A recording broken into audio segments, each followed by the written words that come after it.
This meeting is being recorded.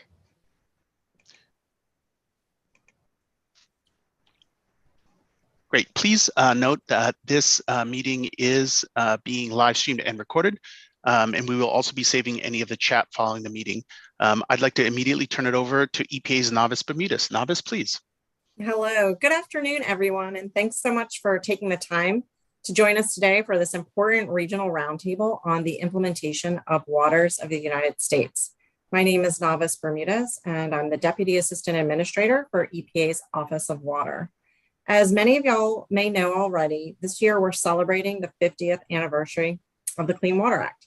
This milestone offers us an opportunity to take stock of the incredible progress we have made over the past 50 years. It's also a great time to assess ways to sustain that progress.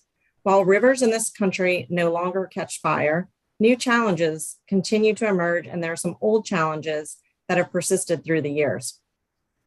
Waters of the United States remains a critical issue. The definition of waters of the United States is fundamental to the Clean Water Act and central to continuing to ensure clean and safe water that we all rely on. Given the importance and high level of interest on this topic, EPA and the Army have committed to conducting extensive outreach with stakeholders and our co-regulators.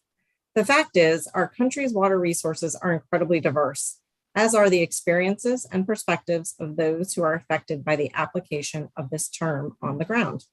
So it's important that the agencies understand those experiences and perspectives. Today's roundtable and the other 9 that have happened or will be happening over the next several weeks are one part of this effort. Rather than talking at you, though, our goal for today is to hear from you. That's why we've asked you to choose the discussion topics you wanted to focus on for today's roundtable. We'll be doing the same for all the roundtables because we have already seen that different regions have different concerns, and we want to get a better sense of those different concerns. One thing I should note here is that last fall, we proposed a rule about the definition of waters of the United States. The public comment period on that proposal closed on February 7th, and we are reviewing the comments that we received. Although we can't consider any new information provided here today as part of that process, we look forward to hearing your feedback and experiences with how we have implemented that term so that we can do a better job of making sure we all have access to clean water going forward. I want to thank all of you, especially the Regenerative Agriculture Foundation folks, for not only taking the time to develop a well thought out and diverse nomination, but for helping develop today's agenda and also for being here. I know it's not easy to coordinate everyone's schedules. I have no doubt that this will be an incredibly valuable conversation. So for the sake of time, I am now going to turn it over to Jamie Pinkham, who is the Principal Deputy Assistant Secretary of the Army, to say a few words. Thank you, Novice, and thank each of you for joining us today. As Novice said, I'm Jamie Pinkham, the Principal Deputy Assistant Secretary of the Army for Civil Works, and along with Assistant Secretary Connor, we provide oversight and policy direction for the Army Corps of Engineers Civil Works program. And we're happy to be partnering with EPA to hear from you and understand your experiences and perspectives related to the definition of waters of the U.S. The Army is particularly interested in gaining a better understanding of ways to ensure implementation of the definition is clear and with the appropriate level of consideration for regional differences. In addition, we're interested in understanding any tools that might exist to support implementing the definition. The Corps of Engineers is one of the primary agents of Clean Water Act implementation, and they engage with the co-regulators among tribes, states, and local governments, as well as connect with landowners and stakeholders on a daily basis. And as a result, the Corps knows firsthand how important open communication is to implementing the Clean Water Act. And we look forward to hearing your perspectives on the topic you have chosen for today's roundtable. Again, thank you for spending this time with us. Great, thank you. Good afternoon. My name is Rob Willis, and I use the pronouns he, him. I'm today's moderator, facilitator, and along with my colleague, Janelle Roberts, we're the contractor supporting this roundtable. So please don't hesitate to reach out to us if there's anything that we can do to support your participation. I'm going to spend just about 3 minutes of your time or less briefly orienting you to Zoom and talking about how we plan to use Zoom for the meeting. We'll then be jumping right into the meeting. The first thing is I want to recognize that these virtual meetings present an indescribable number of ways to go sideways. So if you start talking while on mute, are unmuted and something happens, the dog barks in the background or a bad internet connection or interruptions from children, no big deal. We've all experienced that and it's totally okay. That being said, to minimize disruptions, I'm going to ask that you please keep yourself on mute unless speaking. You can access all of the meeting controls via the meeting panel as I have displayed up there on the screen. The meeting panel sometimes disappears on you, and if you want to find it, you just have to move your mouse a little bit and it should reappear. And you can mute and unmute yourself by pressing the old-time microphone icon on the bottom on the left-hand side of the Zoom meeting panel. If there's a red line through the microphone, it means that you are muted. Most of you have your videos turned on. That's great. If you want to toggle it on or off, you just press the button labeled number 2 on there. That's start video or stop video, and that toggles your video. The participants icon button labeled number 3 on there allows you to see who's in the meeting. The fourth button there, the chat, we are planning on using chat a little bit during this meeting. You can press that chat icon and it will open up a separate dialog box. I've set up the chat to allow Roundtable participants to chat directly with one another and also to send chats to everybody. At the end of every discussion block, I'm going to ask folks if they have any final thoughts on the topic to put them into the chat and send those to everyone. And I'll try to read those out for the benefit of the folks that are on the live stream. Excuse me. Please note that the chat is going to be saved following the call. If you need any technical assistance or if there's anything we can do to support your participation, please chat Janelle Roberts or email Janelle and we'll put that into the chat so we can help you in real time. Okay, button number 5 is for captions. If you desire captions, you can press the live transcript button and then when the resulting menu appears, select show subtitles. If you have subtitles and you want to get rid of them, you press the same button and you when the menu pops up, you can press the hide subtitles. 2 other things here. I'm planning on using the raise hand feature during the discussion. So I'm going to basically say during the discussion portions, I'm going to ask folks to virtually raise their hand to jump into the conversation. And here's how you do it. There's 2 ways. The first is you can use a keyboard shortcut by pressing Alt-Y to raise and lower your hand. And if you have a reactions button on your toolbar, you can press the reactions button and then the raise lower hand button as is displayed on the screen. If you can't figure out how to raise your hand, but you want to get in the queue, shoot me a chat and I will add you to the queue. Okay, the last item before we jump into this is I'm going to ask that folks rename themselves in the participant list. So what you want to do is you want to press the participants button, hover over your name and toggle over your name, and you should have an option that says mute and more. If you press the more button, you can select rename, and then that will open up a separate dialog box. And I'll ask that you enter your name, any personal pronouns, if you want to share those with folks, and your organization, and click OK. So I'm going to give folks just 20 seconds to do that. And I'm going to take a drink of water.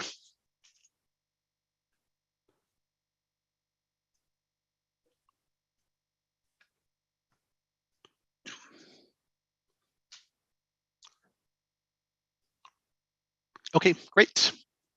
So you may be wondering, what have I got myself into? Well, let me tell you how we're planning on spending the next 2 hours and about 10 minutes left here.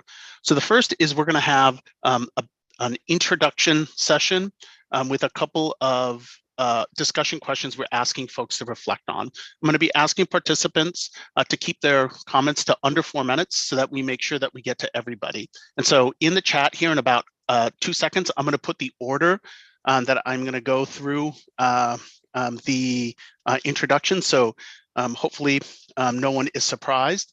And so I'm going to call your name. I'll ask that you unmute and then you introduce yourself, and then I'll have the discussion question up on the screen. We then have 3 different discussion blocks, one on implementation effectiveness, one on innovation and coordination, and then one block on climate change. And those are about 30 minutes apiece. So that's what we have planned for today. Misa is going to be the first person that I'm going to ask to introduce themselves. I ask that you keep it to under 4 minutes, unmute yourself, and then reflect on the questions that we have there on the screen. So Maisa, do you mind going first? Yep, happy to. Hi, everyone. Thanks to the agencies for convening this space and appreciate this opportunity to be here with you. My name is Maisa Khan. My pronouns are she, her, and I'm the policy director for the Mississippi River Network. I'm based out of St. Louis, Missouri, but our organization, MRN, is a collaborative of over 60 organizations from all main stem Mississippi River states. So we have member organizations in the headwaters in Minnesota, all the way down to the Gulf, as well as national organizations. And our network members are as varied as the habitats one finds along our Mississippi River. We have members who are completely volunteer-led, small nonprofits, to bigger state-based policy advocacy orgs, artists, authors, small business, outdoor, canoe outfitters. They run the gamut. But our shared mission is to protect the land, water, wildlife, and people of our greatest river, the Mississippi.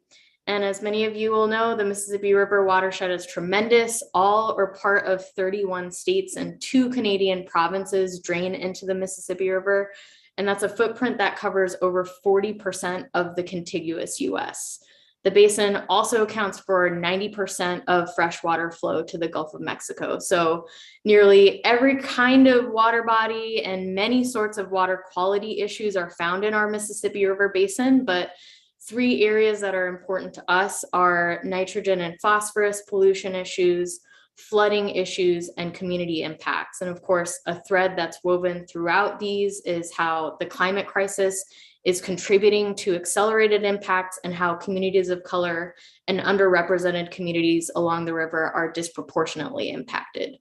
So one of those key water quality issues we've worked on for a long time is nitrogen and phosphorus pollution. And while there's progress being made, our river continues to act as a conveyor belt that carries excess nutrient pollution into the Gulf, not only contributing to the Gulf hypoxia dead zone, but also hypoxia and toxic algal blooms within smaller water bodies in all 10 of our main stem Mississippi River states. So 2 examples, the first one being in Iowa last summer, where there were 88 E. coli advisories and 23 microcystin advisories, up from only 12 in the year before for public beaches in the state. And a second example, Wisconsin Department of Natural Resources reported highly toxic levels of microcystin in numerous Mississippi River backwaters. So what's more is that there's data that suggests that increasing temperatures are increasing the toxicity of the harmful algal blooms or HABs themselves, like microcystin. And we know that climate change will make the occurrence of HABs more common and their impacts more harmful. So stronger protection of wetlands and ephemeral streams is really necessary to protect water quality in the Mississippi River. And there's a proven link between decreasing wetlands and increasing nutrient pollution. These same wetlands and streams also protect our river communities from catastrophic flooding. So the historic flood of 2019 along the Mississippi River cost our communities over $2 billion in damages and saw the river above flood stages for the longest duration in recorded history. We also know that communities of color along the river are disproportionately and unjustly impacted by pollution, public health disparities, and economic injustices. And that future flooding in our country is expected to cost more, and that financial burden will primarily fall on communities of color. So again, appreciate the opportunity to be here and looking forward to digging into these topics more. Thanks. Maisa, thank you very much. Next I have Kim and then Todd. So Kim, please jump in. Thank you so much to the US EPA, Army Corps for coordinating these roundtables as well as to the other participants. It's a great conversation and important conversation to have. My name is Kim Ferraro. I'm the senior staff attorney with the Hoosier Environmental Council, which is a statewide advocacy environmental organization, primarily focused on state level policies that impact the environment, as well as litigation on behalf of communities in Indiana. So we're a state level organization, but obviously recognizing that water and air don't respect state boundaries. So we also do get involved in federal policy as well. The perspective I bring as an attorney doing this work is largely in sort of the gaps and problems with effectively implementing the Clean Water Act because of the many exemptions to the waters of the U.S. rule, especially as it pertains to livestock agriculture. There's somewhat of a race to the bottom among the states when it comes to regulating confined animal feeding operations. And that's certainly true in Indiana, where we've got a pretty meager state rule and not a lot of oversight at the federal level, not necessarily because of the WOTUS definition, but because of federal court decisions that have largely gutted EPA's authority to regulate confined feeding operations. That said, Section 404 of the Clean Water Act does come into play when agricultural land is converted into a CAFO, and I've litigated several of these cases. Unfortunately, there's sort of a misunderstanding and misinterpretation of the exemptions that apply to agriculture in this way. And so we've seen wetlands get destroyed and jurisdictional waters get destroyed because of that. So I bring that perspective and look forward to talking more about it.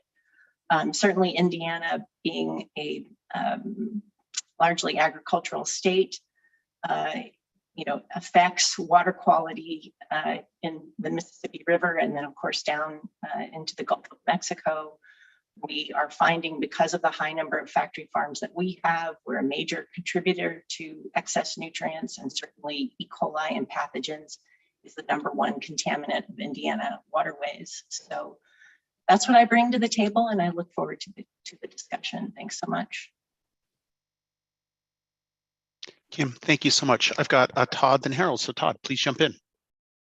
Hello, I'm Todd. I'm a conventional family farmer, and along with my wife and son and brother farm 2,200 acres in central Grand Forks County, North Dakota. I am a former president of Grand Forks County's Farmers Union and served for a decade on the board of my local Farmers Co-op Elevator. I am the volunteer chair of the North Dakota chapter of the Sierra Club. I joined the Sierra Club because of my concern over the loss of wetlands and the channelization of our intermittent streams, which up here we call coulees. In North Dakota, ephemeral and intermittent streams are the connection in basins between the ephemeral wetlands and the prairie potholes and the main stem rivers and their tributaries. These adjacent and nexus wetlands are most often the headwaters of these intermittent and ephemeral streams that deliver the water that comprises the waters of the tributaries and the mainstream and to the tributaries and main streams of our rivers, including the river the north where I live and farm. In all the large basins in North Dakota, innumerable ephemeral sloughs and prairie potholes are adjacent to cropland that is fertilized with monoammonium phosphate nitrogen in the form of anhydrous ammonia or urea fertilizer. Spring runoff and summer rain events move large amounts of phosphorus and nitrogen, depositing phosphorus not only in wetlands, but in natural and man-made water bodies in the basin. These nutrients cause a change in the chemical and biological nature of these streams, and adjacent wetlands and water bodies are the results in frequent cyanobacteria blooms and algae blooms and cattail clogging, rendering these waters unsuitable for wildlife habitat, recreation, or as water sources for rural, municipal, or industrial use. Kind of covers my concerns of quality, and then quantity is another huge issue here. Many agricultural organizations and commodity promotion groups have made statements for years crediting surface and tile drainage as a key factor in increased agricultural production and increased yields. While this may be true for cropland in the upper reaches of basins, the opposite is true for croplands in the mid and lower basin. Drained water has to go somewhere, and when the upper basin cropland is drained and ephemeral and intermittent streams are channelized and diverted, water is delivered downstream at a greatly accelerated rate through the straight and channelized and diverted streams, rather than the slower but still adequate natural meandering streams. This change to the ephemeral and intermittent streams causes lower productivity in the mid and lower basin cropland due to inundation of cropland, resulting in lower yields and productivity. In the case of the basin of the Red River in the north, drainage of adjacent wetlands and channelization of nexus ephemeral streams have resulted in advantages for upper basin cropland farmers, but has inundated and eroded their downstream neighbors' cropland, farms, and road infrastructure. Channelization and diversion produced faster and higher crests, inundating the lands adjacent to the Red River of the north, resulting in a lake several miles wide and 100 miles long. This on numerous occasions has resulted in flooding of cities such as Grand Forks, a city of 60,000 people needing a $1 billion dike system, and Fargo, a city of 120,000, is now installing a $2.5 billion Red River diversion. Another example of drainage issues is the Devil's Lake Basin in northeastern North Dakota. The Devil's Lake Basin is an internal drainage basin culminating in Devil's Lake, which is known as Minnewakan in the Lakota language, and is the largest natural body of water in North Dakota. Prairie potholes were drained into Channel A, and in the early 1990s, increased rainfall caused the lake to double in size, resulting in permanent inundation of tens of thousands of acres of cropland, downstream farmland, and the construction of hundreds of millions of dollars of dike infrastructure. Prairie potholes, natural surface storage, even when isolated, when drained, become part of the basin drainage and result in increased downstream flooding. For that simple reason alone, prairie potholes should be included in the definition of WOTUS so that their waters do not contribute to downstream inundation and flooding. Todd, I'm going to ask that you quickly wrap up your comments here as we're trying to make space for everyone during introductions here. Yep. I have one paragraph. North Dakota has encouraged aggressive and almost unlimited drainage through its laws, water management, and permitting agencies. North Dakota has not protected the chemical, physical, and biological characteristics of waters, primarily because of its refusal to protect ephemeral and intermittent streams and adjacent wetlands. I request that the EPA and the Army Corps of Engineers pursue a robust definition of WOTUS to include ephemeral wetlands and streams, intermittent streams, and prairie potholes. Inclusion in the definition of WOTUS would bring the regulatory framework that would protect these wetlands and streams from these adverse practices. Thank you. Thank you. Next, I have Harold, then Hannah. Harold, jump in. Thank you. Good afternoon. And again, thanks for this opportunity. My name is Harold Phelps, and I'm a Missouri and Kansas registered professional engineer. Today, I'm representing the Kansas City Home Builders Association and the National Association of Home Builders. I'm the founder of Phelps Engineering, an engineering firm based in Olathe, Kansas. We employ about 50 employees doing primarily residential, commercial, and municipal improvements. Professionally, I've served on many local committees regarding stormwater detention, stormwater quality discharge regulations. I'm currently serving on the Johnson County, Kansas Wastewater Advisory Council. Personally, my family owns about 600 acres of upland farm and pasture property within the county with a number of water features, including everything from reels to drainage terraces, natural drainage ways, and farm ponds. Locally, our Kansas City Builders Home Association membership includes about 800 members. In the Kansas City metro area, these builders have constructed about 6,500 single-family homes in 2021. Regarding the development of property in our area, please keep in mind that in addition to the Clean Water Federal 404 permit, we must also comply with the NPDES permit requirements from the Kansas Department of Health and Environment, as well as local regulations, including construction activity and post-construction stormwater quality improvements. There's significant overlap in these permitting processes, which I'll touch base in a second. I believe that keeping our water clean is just as important to our builders and developers as it is to any other group in the country. We fully understand that clean drinking water is important to our society and must be preserved.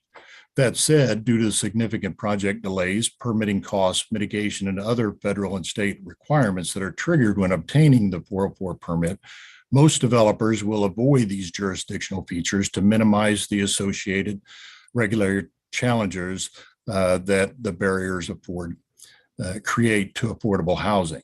But because of local transportation connectivity rules or other zoning requirements, we are required to obtain jurisdictional determinations and in many cases 404 permits. Regardless, the Midwest and specifically Kansas City, I would define our region transitional from a semi-arid to a more arid region in the United States. We have significant amount of hills and valleys that clearly define our waterways. Most are ephemeral and intermittent that are closely monitored and regulated by our local jurisdictions. MARC, our Mid-America Regional Council, our regional planning council, includes 5 counties, 119 separate municipal cities, has developed a regional stormwater practice manual that most of our cities have adopted. The most significant of these regulations is the Stream Corridor Setback Ordinance. This ordinance requires designers and developers to preserve and protect all streams where the drainage area is more than 40 acres. In my personal experience, there are very few wetland areas in our region that were created naturally because of our terrain. Most of the regulated wetlands that we federally permit in this area are located along the edges of existing farm ponds and in other areas that have been previously disturbed by road or prior construction activity. Going back to my comment regarding overlap of jurisdiction, simply stated, including the federal government in our ephemeral and intermittent streams seems excessive for our area. The Kansas Department of Water Resources, which falls under KDHE, regulates the impacts of our perennial streams. KDHE manages our NPDES permits for erosion control, and our local municipalities regulate the waterways in regards to stream setback, increased water runoff, and post-construction water quality. Keep in mind that all of these layers of regulation slow down the development process and impact the cost of housing. In closing, our current administration on May 15th publicly indicated that we're in a severe housing shortage. The president's housing plan pointed to local zoning and development regulation as the main cause of this shortage. But I'd like to point out that all regulations have a significant impact on housing, especially entry-level housing. In a special study for the housing economics dated May 5th, 2021, prepared by the National Association of Home Builders, on a dollar basis applied to the current average price of then in 21 of a $394,000 house, regulations count for $93,870 of the final house price. On a percentage basis, the regulations imposed by government at all levels account for 23.8% of the final price of a new single-family house. Managing the layers of regulations and simplifying the JD and permitting process is our goal, and I'm prepared to discuss these items in the next topic. Thank you. Great, Harold, thank you. Hannah, please. Hi, everybody. My name's Hannah Breckbill, and I'm a farmer in Northeast Iowa. I raise vegetables, organic vegetables, and pastured pork and grass-fed lamb, as well as planting an apple orchard and chestnut and hazelnut trees. So that's where I am and who I am. Today, I'm representing the Young Farmers Coalition, which is a national organization that advocates for a just future for agriculture. We need new farmers in order to keep our agriculture system going. And so I think a lot about questions of access.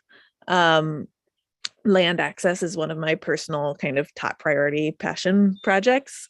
And so, yeah, I'm thinking about what agricultural system will lead to the most thriving rural communities and also to the most abundant ecosystems and environments. And I think about when I'm imagining that, I'm thinking about first and foremost diversity of both crops and of people who are managing those crops.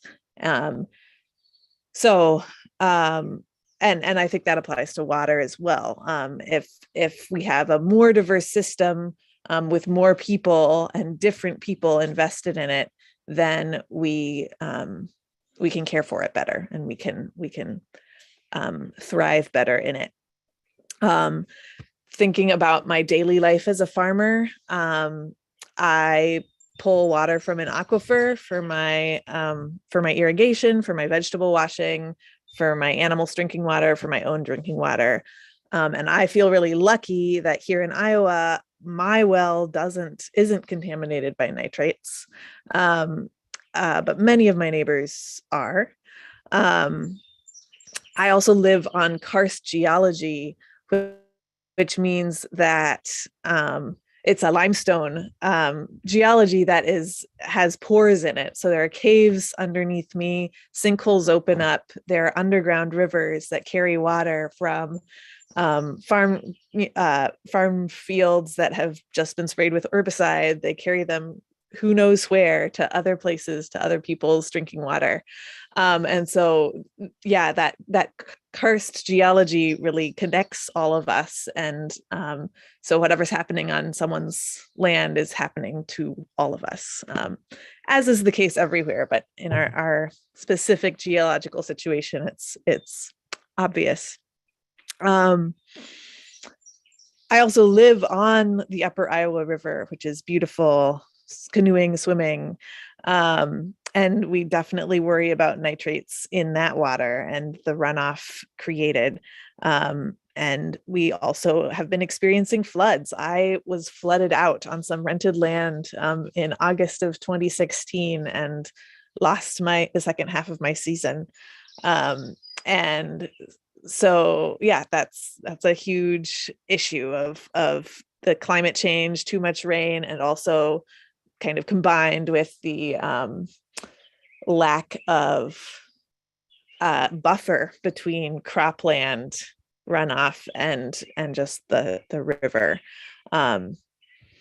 So those are a number of things that I think of when I think about the waters of the United States, and I'm excited for this conversation.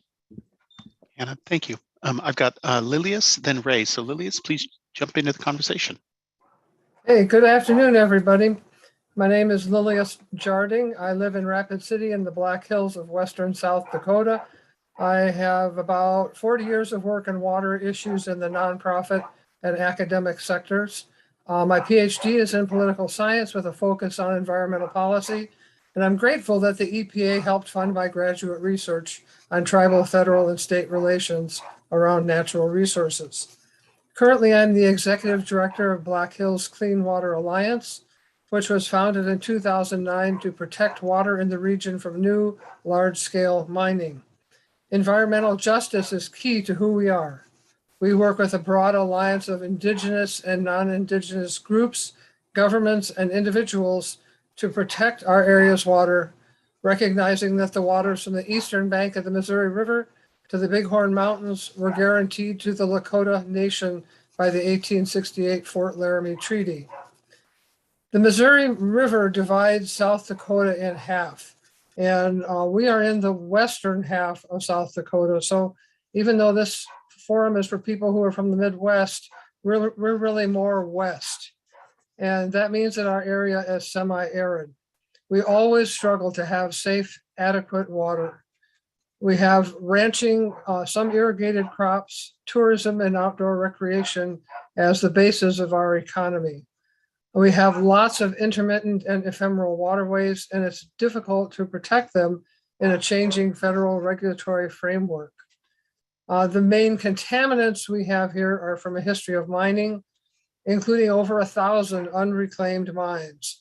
We have had 2 gold mine Superfund sites, and there are contaminated waters in the Black Hills, as well as 175 miles downstream to the Missouri River. These contaminants are elevated arsenic, uranium, and mercury primarily.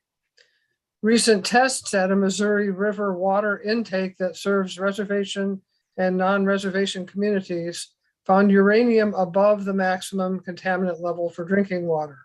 Recent studies have also found uranium contamination in nearly all the waters of the Pine Ridge Indian Reservation and at the inlet to a major irrigation and recreation reservoir.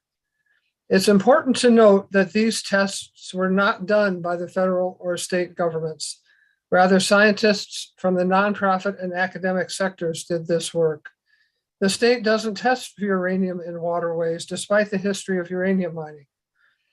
The test results indicate potential for major public health impacts, but no one has looked at that since a 1980 study by a nonprofit group. Currently, there are approximately 184,000 acres of federal mining claims in the Black Hills. This means that mining could potentially impact 15% of the land and virtually all of the water in the region. Both water quality and water quantity are issues here. And in conclusion, we desperately want to protect our remaining clean waters. We believe that federal agencies have been given broad powers to support these goals and that they need to act. Thank you. Elias, thank you. Next, I have Ray and then Jill. Ray, please jump in. Hey, thank you. Hey, good afternoon, everybody.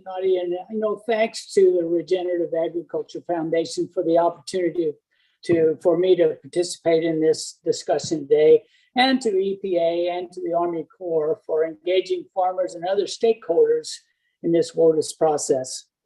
I'm Ray Gasser. I was raised on a small farm in southern Indiana, but since 1997, I've been farming corn and soybeans on more than 5,000 acres here near Corning in southwest Iowa.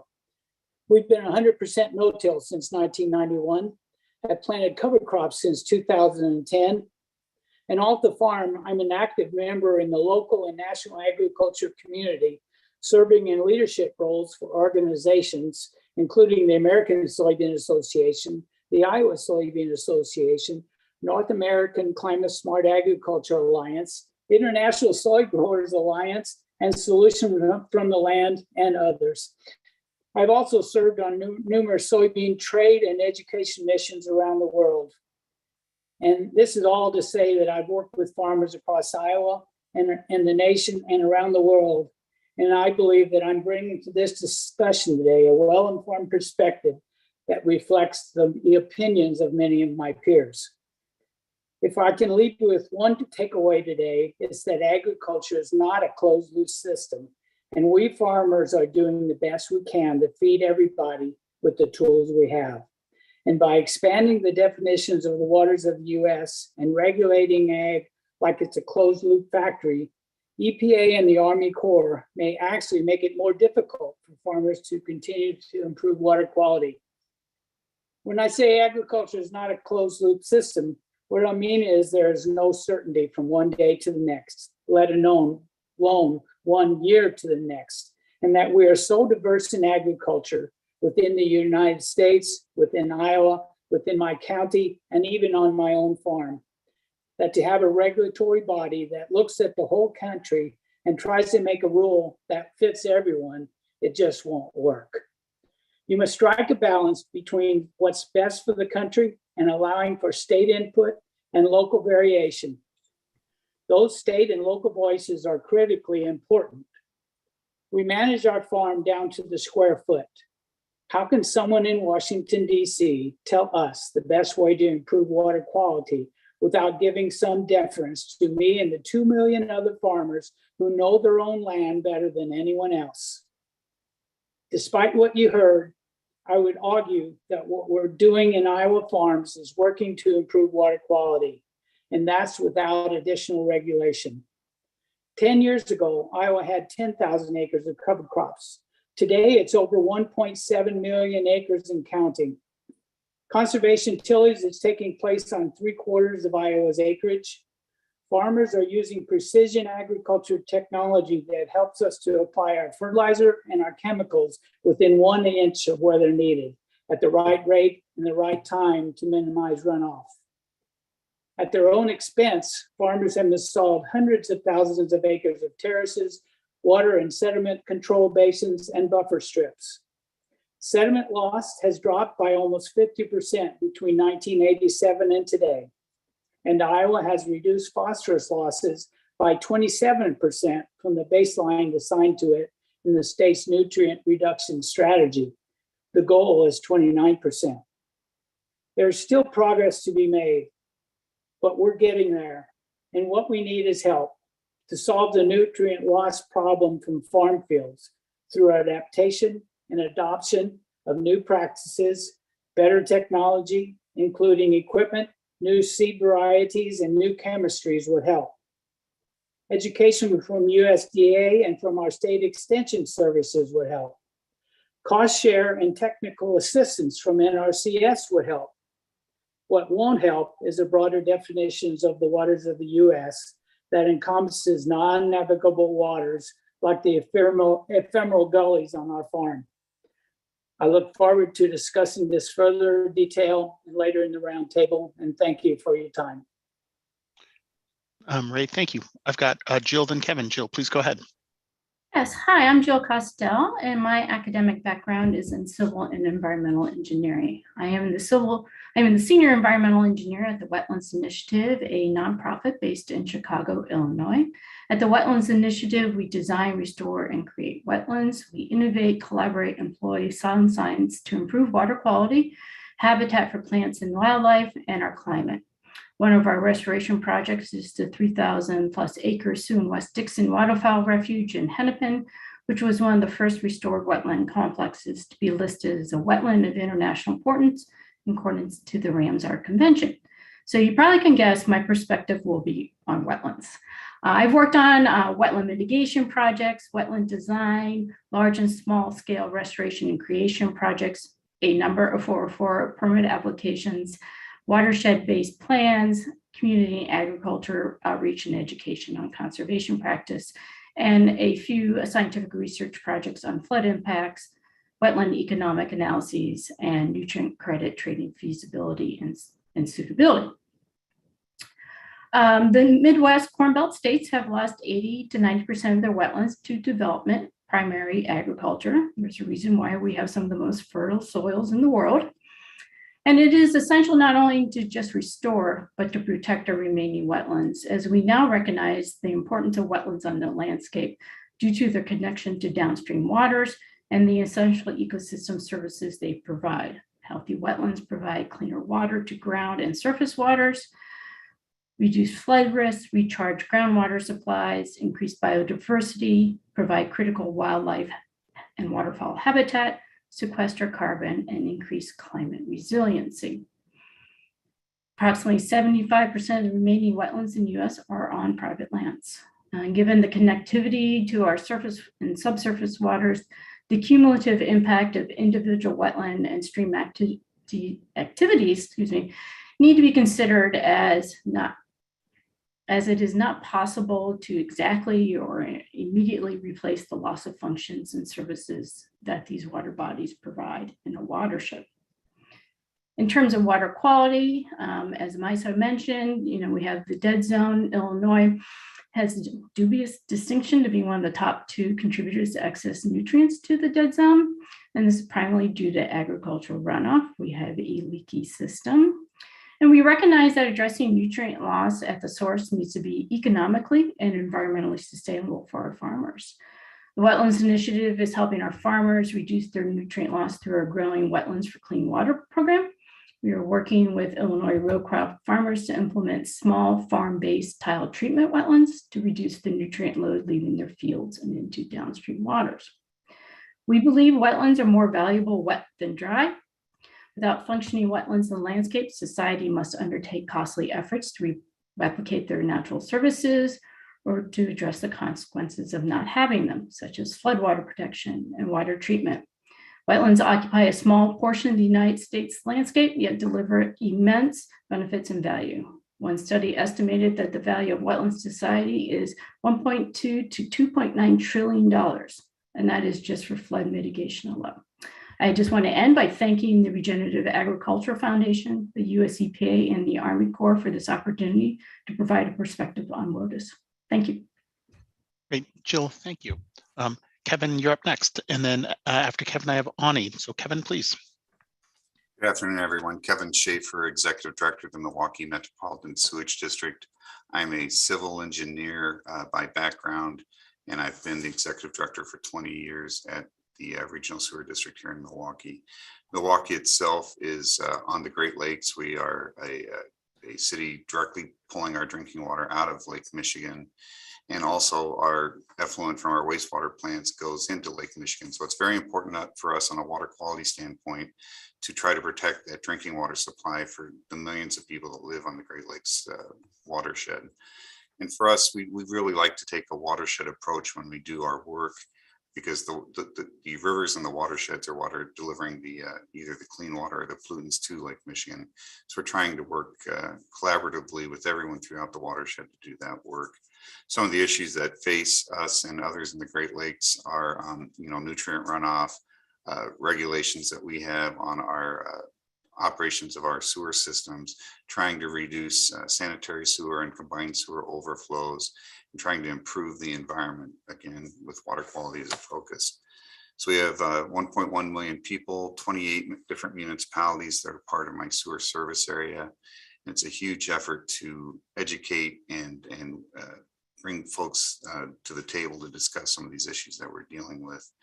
We are also a regional flood management entity, so we're interested in the quantity side of the discussion as well.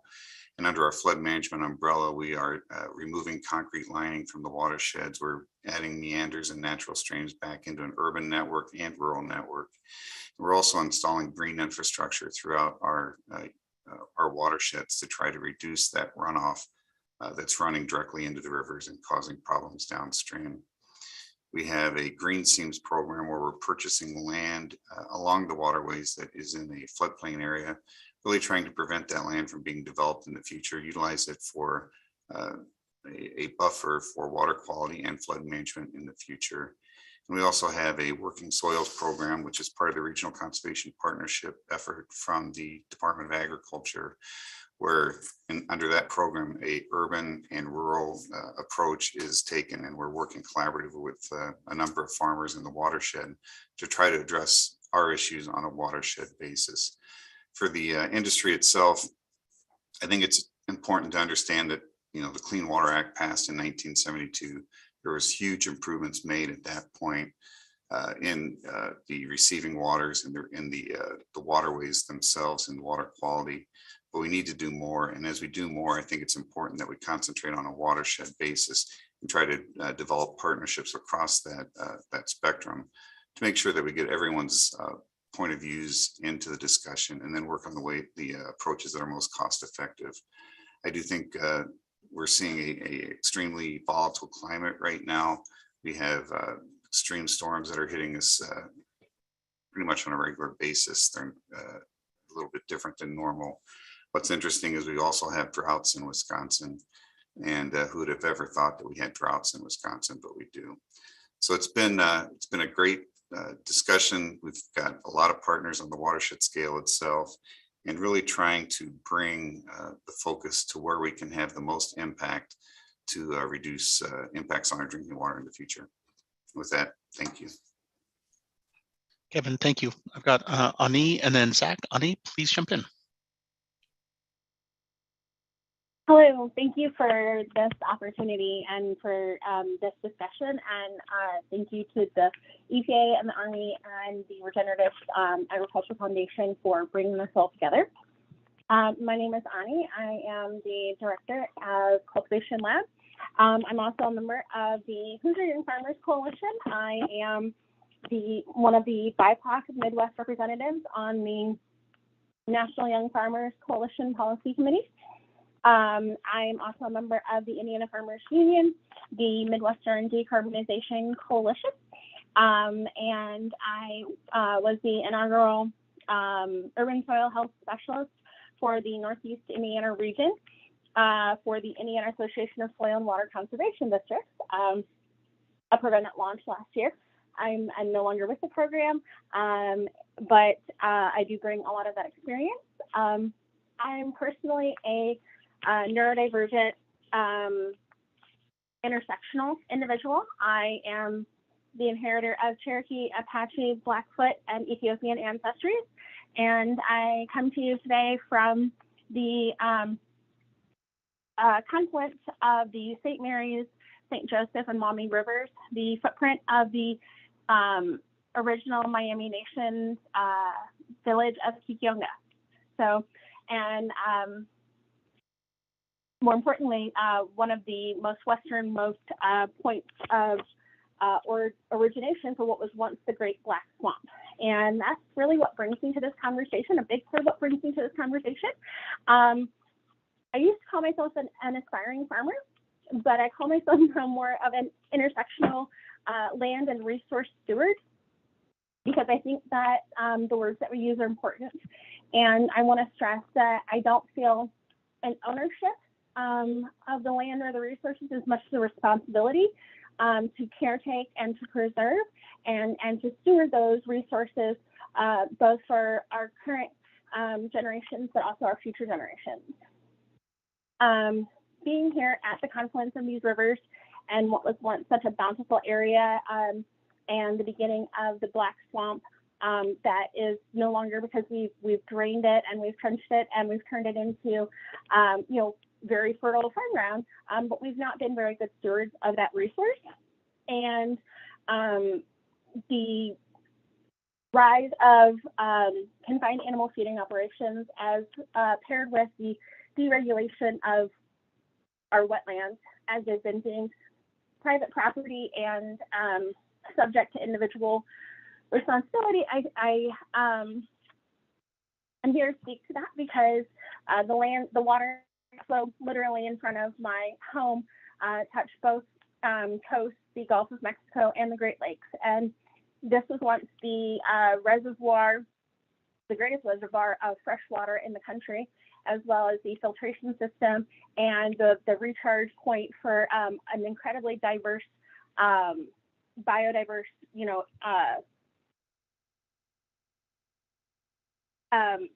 animals and things like that. And with the draining of that and the lack of proper tracking and evaluation of the offlows and where things are coming from, we are seeing downstream problems. And the best way that we can address that is for all of us to be more responsible in stewarding our resources. And there's a lack of consistent tracking across the region. And I think it starts with being candid about where things are being contributed from, so that we can better address those, pollutions and contaminations. Thank you. Ani, thank you. I've got Zach, then Megan. Zach, jump in. Bozo Nikanyek, or hello, my friends. I'm honored to be with you today. I'm Zach Pastora with he, him pronouns. I'm a member of the citizen band Potawatomi Nation and 34-year-old from the rural area of Linwood, Kansas, Northeast Kansas, upon the ancestral grounds of the Kaw, Kickapoo, and Osage tribes of people, among others. Not too far away from Harold, actually. I'm a lifelong Kansan, and I live on the family farm, which is 156 acres of mostly crop ground and pasture, and former site to our family pig farm, in which we had 200 sows and 3,000 baby pigs annually in its prime. I love the bucolic setting and rural lifestyle here that it affords me today, but I've realized that my upbringing of caretaking for animals, living in the country, fishing and playing in the creeks and fields has led me to a strong appreciation for nature and the curiosity for our human impact on our ecosystems. And as time progressed, I became interested in policy and public affairs, and now spend my time as an environmental champion and advocate for rural living. For the past 11 years, I've been an environmental advocate, professionally lobbying at the state level for the Kansas chapter of Sierra Club. And we serve as one of the largest grassroots environmental organizations in the state. Water policy and responsible environmental regulation are top concerns for the Kansas Sierra Club. For the past 6 years, I've been involved with the Kansas Rural Center, statewide independent nonprofit organization aimed at improving food and farm operations in the state, promoting the health of the land and its people. I've served as the interim executive director recently and have now find myself as the board president for that group, aiming to expand our education, research, and advocacy on making sure that our food and farm system complements our natural ecosystem for which we depend on. I am also a small scale vegetable producer, which I've been doing the past 3 years selling at farmers markets. Both my upbringing and residency today on the farm, as well as my personal and professional stake in the future in society and environment in Kansas and the broader Midwest, I can't think of anything more critical today than the issue of water. Kansas, like many Midwest states, have a lot at stake in preserving our water, both for our ecosystems, drinking water, habitat, and economy. And for me, water is our most pressing environmental issue. For example, 86% of our Kansas streams and 96% of our lakes are impaired, according to state regulators. Kansas ranks at the top of EPA's list of impaired waters for Region 7. The main sources of impairments in Kansas waters in order of miles of water bodies affected include pathogens, metals, nutrients, and salinity. Pathogens being at the top of the list for Region 7.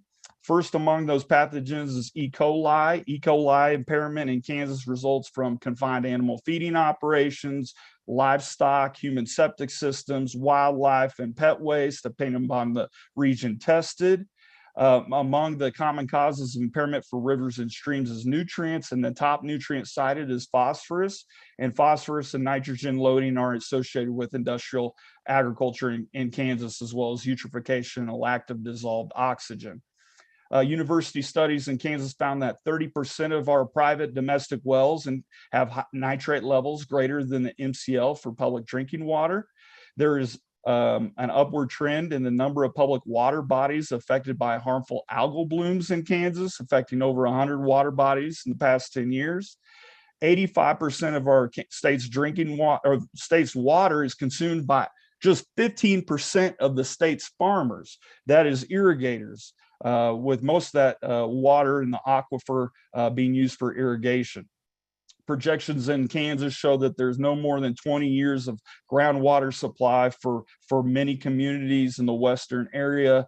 Some areas seeing their water drying up already. So water is one of our pressing issues, but it's also one of our most manageable challenges in my view. I hope to highlight these particular dynamics in Kansas affecting water quality and quantity throughout this discussion. Great to be with you. Zach, thank you. I've got Megan and Don. Megan. Hi, thank you. I appreciate the opportunity to be on this panel this afternoon. So I'm Megan Dwyer. I'm the Director of Conservation and Nutrient Stewardship for the Illinois Corn Growers Association, representing the farmers that own and operate 75% of the land in Illinois. I'm also a fourth generation farmer residing in Northwest Illinois, where we grow corn, soybeans, raise livestock, and live surrounded by 3 cornfields. In addition to that, I'm a certified crop advisor and do provide precision agronomy consulting to local farmers. If there's one message I would like to convey today, it's that farmers are looking for problem-solving partners. Expanding the scope of working lands that fall under WOTUS does not equate to fixing a problem. Farmers need clarity and certainty in any rule, but more than that, we need practical and reasonable strategies to continue implementing conservation practices, preserving structures, and ensuring true navigable waters are protected. Like many states, Illinois has a nutrient loss reduction strategy. In our most recent report, we show that between 2019 and 2020, $27 million was invested in conservation adoption from private sources, those funds outside of state and federal funding. This serves as an example of the dedication Illinois farmers and conservation partners have in being successful. Any change of the existing rule could have serious negative implications as it relates to significant nexus and prior converted cropland. In addition, the protection of our waters is a shared responsibility between federal and state governments, and this relationship and its boundaries needs to be respected. We've already heard about significant geographical differences today. States are well equipped to understand the water concerns and best strategies to address those concerns. Farmers and ag groups like mine have embraced the need to tackle these challenges while being aware of the work that still needs to be done. Barriers exist, and working to create practical strategies to address these would generate a bigger return than adding additional regulatory burden to the farmer. We encourage the EPA and Corps to embrace the opportunity to work with ag collaboratively collaboratively to address actual, real, on-the-ground solutions and realistic alternatives to making these features WOTUS and getting in the way of farmers' good work in these areas. I look forward to continue this conversation with my peers. Thank you. Megan, excuse me, Megan, thank you. I've got Don, then Mila. Don, please. Yes, hi everyone. Thank you for the opportunity to be here today. I'm Don Jodry. I'm the Director of Federal Relations for the Alliance for the Great Lakes in Chicago, Illinois.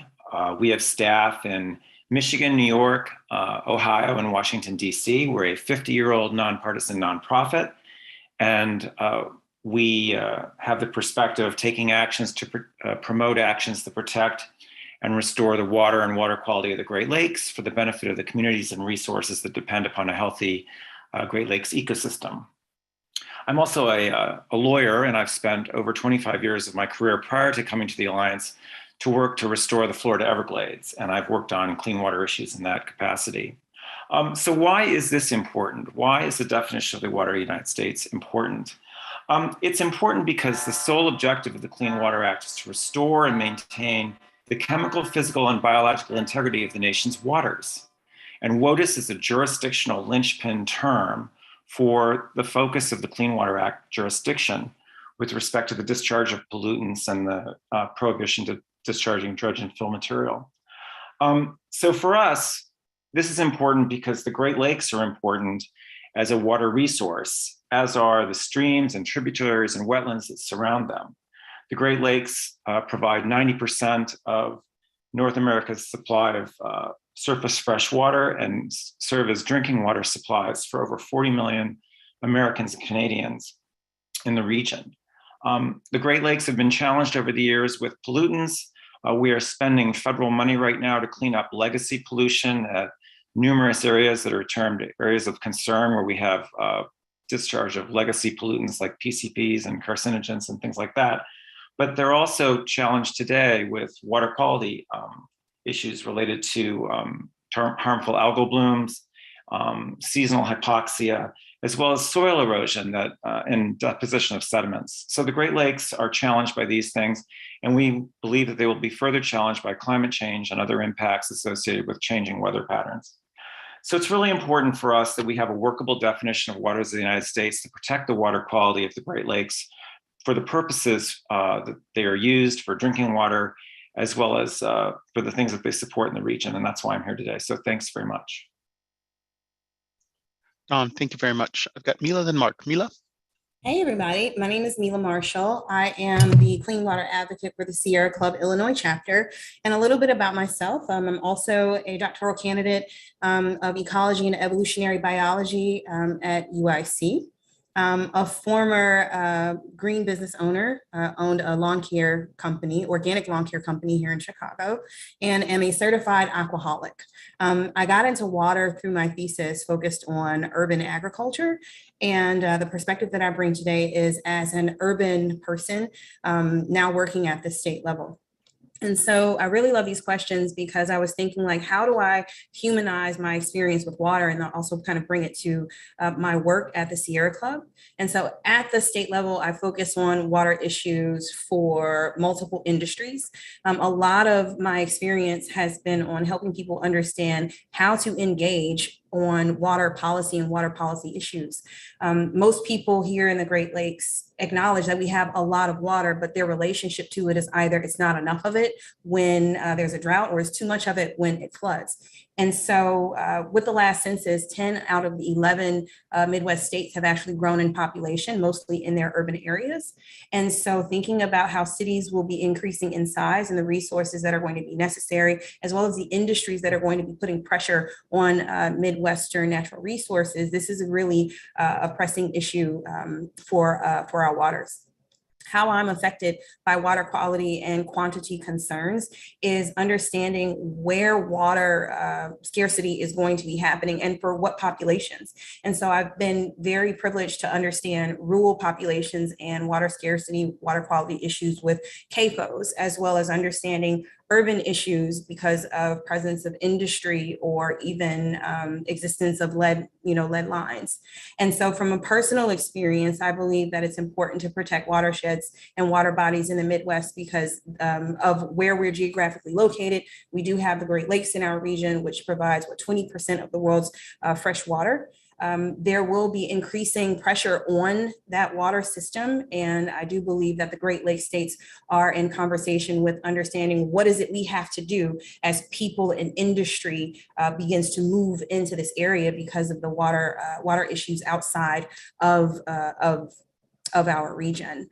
And so I also have been affected because I was actually flooded out of my apartment with my 3 children. I lived in a basement apartment, and that was the first time I really realized just how devastating a flood could be. Granted, I was able to relocate, and so we will be dealing with people moving around and coming into the Midwest because they too are impacted by flooding. As far as industrial pollutants, I've heard, I want to echo issues of algal blooms and drinking water. Our wastewater treatment facilities are not able to manage and process waste and materials that they weren't designed to do 100 years ago. Industry being held accountable for releasing toxins and pollutants into drinking water systems, and municipalities not having the resources to hold industry accountable. A lot of literacy is necessary because for those peers that are on here, and we try and activate people to even give public comment to US EPA or state EPAs, getting them to understand water is just really complex. And so here we are, a population of conservationists kind of advocating, but we do need to help the rest of society recognize the importance of water and how to talk about it, because everyone has a different relationship and all stakeholders have different needs. And so I'm really happy to be here representing the Sierra Club and all of those who are advocates for clean water. And thank you. Mila, thank you. Mark? Hi, good afternoon all. And my name is Mark Muller, and I'm the Executive Director of the Regenerative Agriculture Foundation. I'm based in Minneapolis, though I have some experience with these issues as a co-owner of a family farm in Dubuque, Iowa. So first of all, I'd love to express my gratitude to all of you for showing up as your authentic selves. We have a wonderful diversity of perspectives here this afternoon, and I hope we can recognize and honor that multitude. We're all here because of our shared commitment to a thriving, regenerative, productive agricultural landscape in 2022. And we know that we need even healthier soils and even cleaner water and even more innovative farmers for decades into the future. And then thanks to EPA and the Army Corps of Engineers for hosting these dialogues. And none of us would be here right now if it wasn't for the enormous lift of my colleague, Jolie Krasinski. And when I approached Jolie several months ago about leading this process, neither of us had any idea of the time and effort that would ensue. So thank you, Jolie.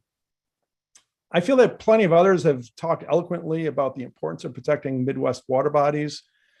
So I'd just like to add how crucial abundant, clean Midwest water is for our collective future. It's pretty rare that we get a report stating that polluted water isn't as big a deal as we thought. More often than not, the more we know, the more alarmed we are by water contamination. Whether it is PFAS, high nitrates, or persistent herbicides, the world is depending on a highly productive Midwest agriculture now, but that demand and that opportunity will be much greater in the future. Our policy should be encouraging transitions to more farmers on the landscape, a greater diversity of farmers, and a greater diversity of cropping and livestock systems. Thanks again for this opportunity. Great, Mark, thank you. And it was a pleasure to virtually meet all of you, and thank you for those wonderful and eloquent introductions. So we're going to pop to the first discussion block. And let me change the screen here. The first discussion block is on implementation effectiveness. We're going to take about 25 minutes to focus in on these questions. I need to catch up about 10 minutes of time. So I'm going to borrow 5 from this, and I'm going to borrow 5 from the discussion block 3. So in the next 25 minutes, I'm going to be asking folks to reflect on the questions that are up there on the screen. In preparation for this session, Mark and Jolie identified 2 folks to start off the conversation, Harold and Jill.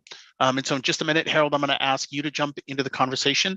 But at this point, After Harold and Jill goes, the way we're going to manage the conversation is I'm going to ask folks to reflect on the questions on the screen by raising their hand. Again, you can raise your hand by pressing Alt-Y. You can shoot me a chat. Perfect, Ray. I see that you got it on the iPad. And so I'm going to go Harold, Jill, and then I'm going to call out the order of folks that are in the queue. So Harold, please feel free to unmute yourself and jump into the conversation. Great. Thank you again, Rob. So it's interesting, the first question of how federal agencies can more effectively implement Clean Water Act permitting programs.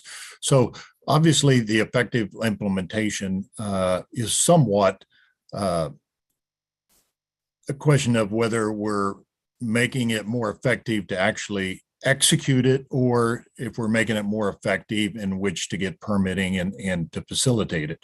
I'm really looking at it today from a facilitation standpoint. Simply stated, reducing the number of permits required at the federal level, it would obviously be a benefit to the home building community. As indicated in my opening comments, many of the permits that are required in our area are wetlands that have been created or established by the existence of existing farm ponds or features created from poorly designed or implemented construction projects. So again, our area, we don't have natural wetlands, we don't have natural potholes, we don't have those type of things. So part of it is defining what we're actually regulating. The next item, eliminating multiple layers of bureaucracy at the federal, state, and local level would help significantly. Again, what I'm stating is I'm not saying we're eliminating anything. I'm saying that if we're bringing it down to the local level, where the local municipal staffs are well-educated, trained, and capable of enforcing the Clean Water Act with maybe some modifications. Another item is modification may be to reevaluate the significant nexus test and focus on actual connected waters and adjacent areas of the navigable waters. Another item is to eliminate the ephemeral streams from jurisdictional waters. Those streams have, in fact, bounced back and forth in the definition of WOTUS, and in my opinion, were never intended to be in the definition of the navigable waters. The last item regarding this question is prepare a clear list of excluded streams. Some of those items may be road ditches, groundwater, prior converted cropland land, to name a few. The second part of it is how federal agencies more effectively implement jurisdictional determinations. By setting consistent and readable, observable field conditions that clearly differentiate jurisdictional features from non-jurisdictional features. Bottom line is right now, we don't have any real definition that defines those, and it's easier just to include everything than to include the non-jurisdictional. Eliminating subjective phrases like significant nexus, neighboring, similarly situated, and identifying specific exemptions would reduce delays within the JD process and lead to more predictable process. And finally, by having a more defined definition of the WOTUS, similar to the last one, the developer or land planner is more capable of determining him or herself as to what tract of land that he or she can develop without delays and without the permitting process. Thank you, Rob. Great, Harold, thank you. I've got Jill, Ray, Kim, Kevin, Misa, then Todd. So Jill, please jump in. Thanks. I think once the WOTUS rule is determined, a consistent interpretation of the statute between all the federal agencies and a joint guidance for the region that acknowledges the connectivity of waters and aquatic ecosystems to terrestrial lands would really help with the implementation of the 404 program and hopefully remove some ambiguity that is out there. This guidance should not be a static document, and it should be updated, with the latest and best available science. I do have to say that to restore a wetland, you go through the same process and hurdles through the 404 application process as anyone who is dredging or filling a wetland or waters in the United States. So anything that kind of make things more effective and efficient with the guidance would be appreciated. And I think the determinations really need to rely on scientific principles and the potential impacts and consider the role of a stream or wetland in context of a watershed's hydraulic, chemical, physical, biological, and ecological integrity. I think the significant nexus standards hopefully will allow the agencies to evaluate the connectivity of any single water body in terms of the hydraulic and ecological continuum. To address impairments in our water, we need to consider that the integrity of downstream waters is a combination of all upstream surface and subsurface waters. This consideration would help protect vulnerable streams and wetlands, including those geographically isolated wetlands. Although the contribution of a single isolated wetland or a headwater intermittent stream to the watershed health integrity may seem small, we now know that the cumulative impacts and effects are striking. I also do want to add that it seems that there are more agency biologists and ecologists involved in the review process, particularly for the Army Corps, which I think really brings a needed perspective to the determinations as well as the review of applications. So thank you. Jill, thank you. I've got Ray, then Kim. Ray, jump in.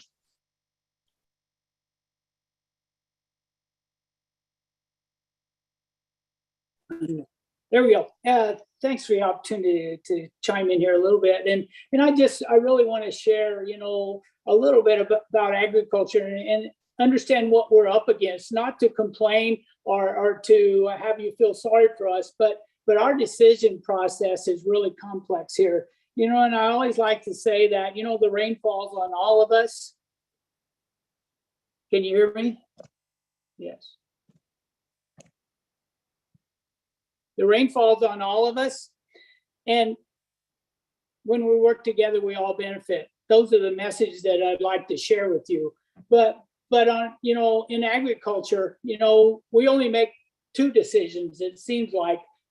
And I mean the quote two. It's either too early or too late, too hot or too cold, too wet or too dry, too high or too low. And it goes on and on and on. And those kind of decisions, they need immediate attention and they can't wait for a bureaucracy. And that's a huge concern for those of us in agriculture. So, I think one of the greatest things that agencies can do to improve implementation is provide a durable definition of WOTUS that stands the test of time, that makes it very clear what waters are and are not jurisdictional. And in addition, they implement WOTUS should enhance the farm's ability to implement conservation, not penalize us for circumstances beyond our control or unfairly remove conservation tools from our toolbox. Agency must work with stakeholders in a collaborative, integrated, and practical approach to implementing the Clean Water Act. Thank you. Great, thank you so much. Kim, then Kevin. Kim, jump in.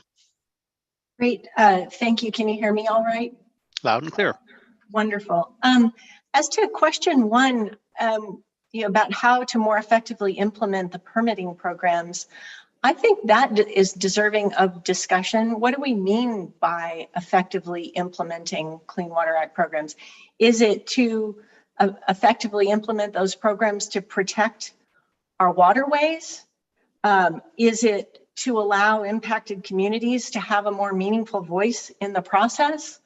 Or is it to make things easier for permitted entities, for developers and polluters to get their permits? So I think that we need to all agree on what we're talking about here. If it's the goal of the Clean Water Act to protect the biological integrity of our nation's waters, then that ought to be what is driving our decisions about effective permitting. So that's my comment on number one. With respect to how federal agencies could better or more effectively implement jurisdictional determinations, I'd like to point out a problem that we're experiencing in Indiana. I don't know if it's the same in other states, but I personally, given the work that I do, if you haven't gotten it, as a public interest environmental lawyer representing community groups, I have a certain perspective on this. And so I'm coming at this obviously from, we need to do a better job of engaging impacted communities.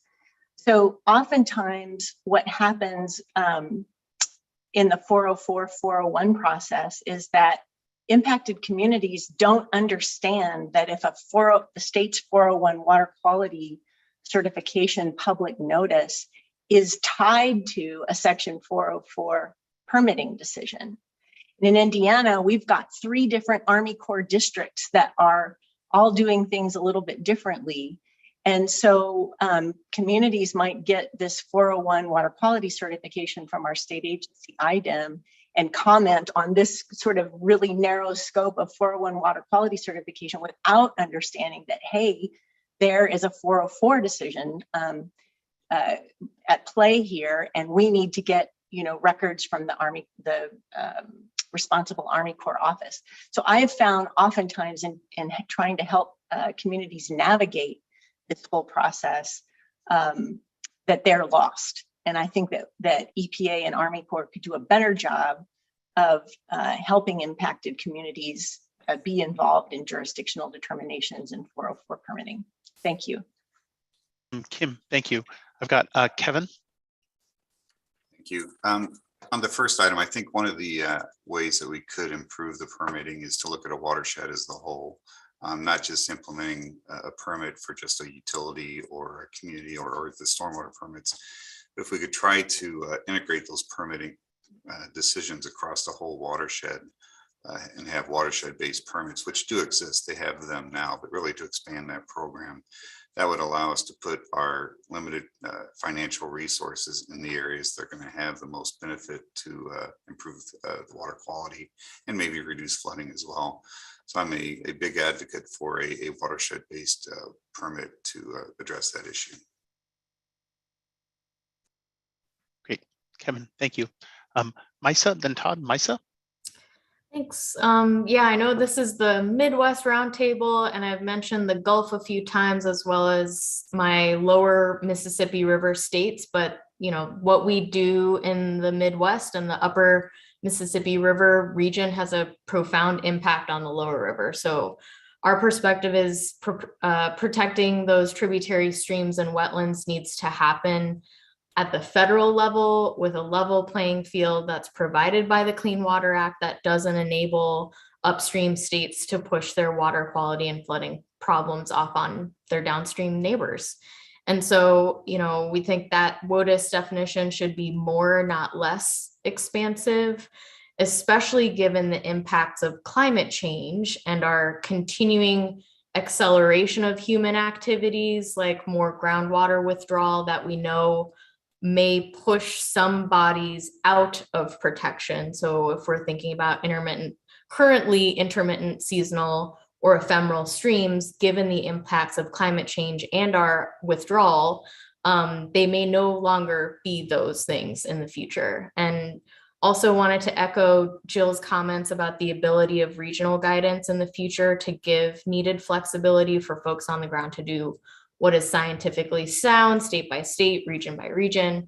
And my second category of thoughts on this is kind of echoing what Mila said in her opening and also what Kim just said is, one, it can be expensive to try to figure out the permitting process as an individual landowner or a small group doing it for the first time, but also on the flip side, if you're an individual or a community trying to make your voice heard about a permit that's going to have harmful impacts, there are considerations that the agencies can make to think about environmental justice and think about enhanced outreach in those cases so that people are able to interact with this process. And I think I've seen good things coming out of the agencies to enhance outreach, for example, publishing notices in multiple languages, being thoughtful about where and how and what time those kinds of things are happening as part of the permitting process. So my comment here is to keep that enhanced outreach protocol going and continuing to consider environmental justice concerns in those permitting activities. Misa, thank you. I've got Todd and Mila. Todd. Yes, hello. One of the things that we're talking about federal agencies, I hesitate to bring in RCS into this, but they're the lead agency for wetland determinations, and they've been let out of the office in 12 years. So the wetland determinations that have been done aren't being followed up on, and there's been rampant drainage of determined wetlands, at least in North Dakota, and I know in Minnesota as well. And the process then leads to flooding into the ephemeral streams. And then we have state and local water management agencies putting in large drains and channelizations and diversions of these ephemeral streams to alleviate what is touted to be flooding. So we have to also have to have coordination with NRCS making determinations and enforcing those determinations, because that's where the water quantity and quality problems begin.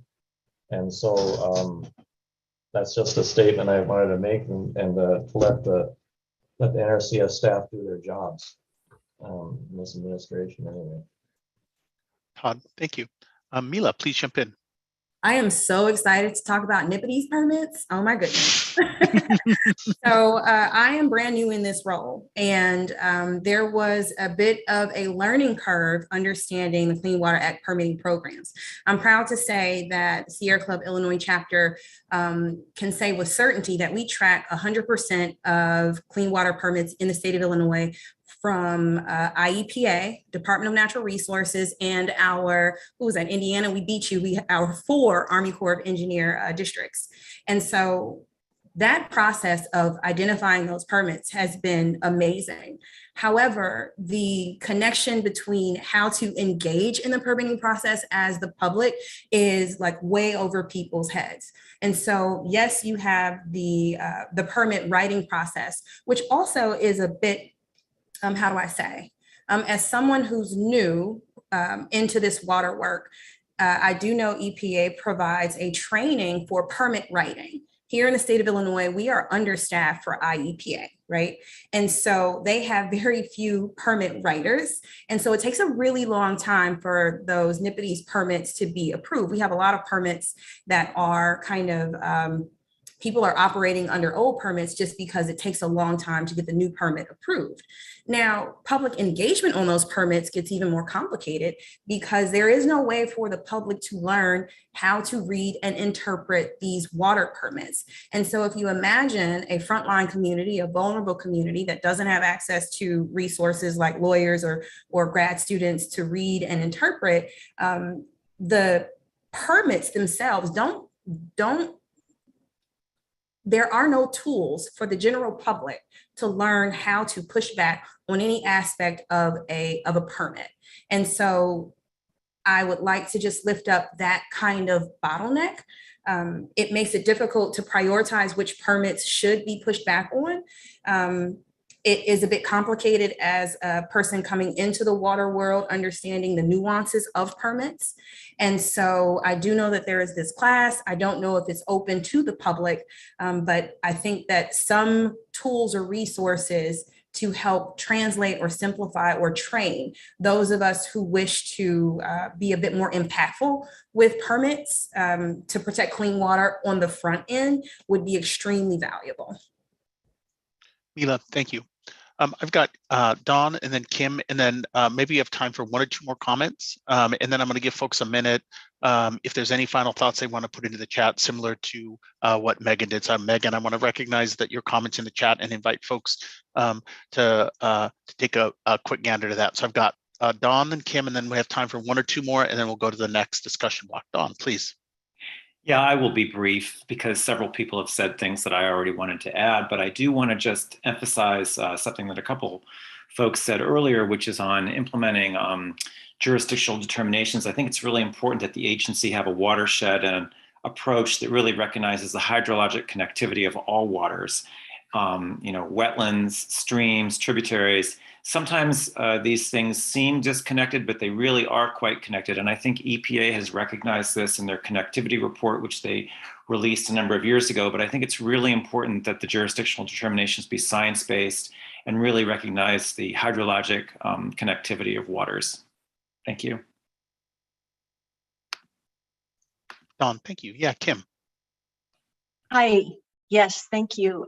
Briefly, I just wanted to comment on a prior comment about NRCS wetland determinations being in the mix and how that actually has added confusion, I think, for farmers and impacted community members alike.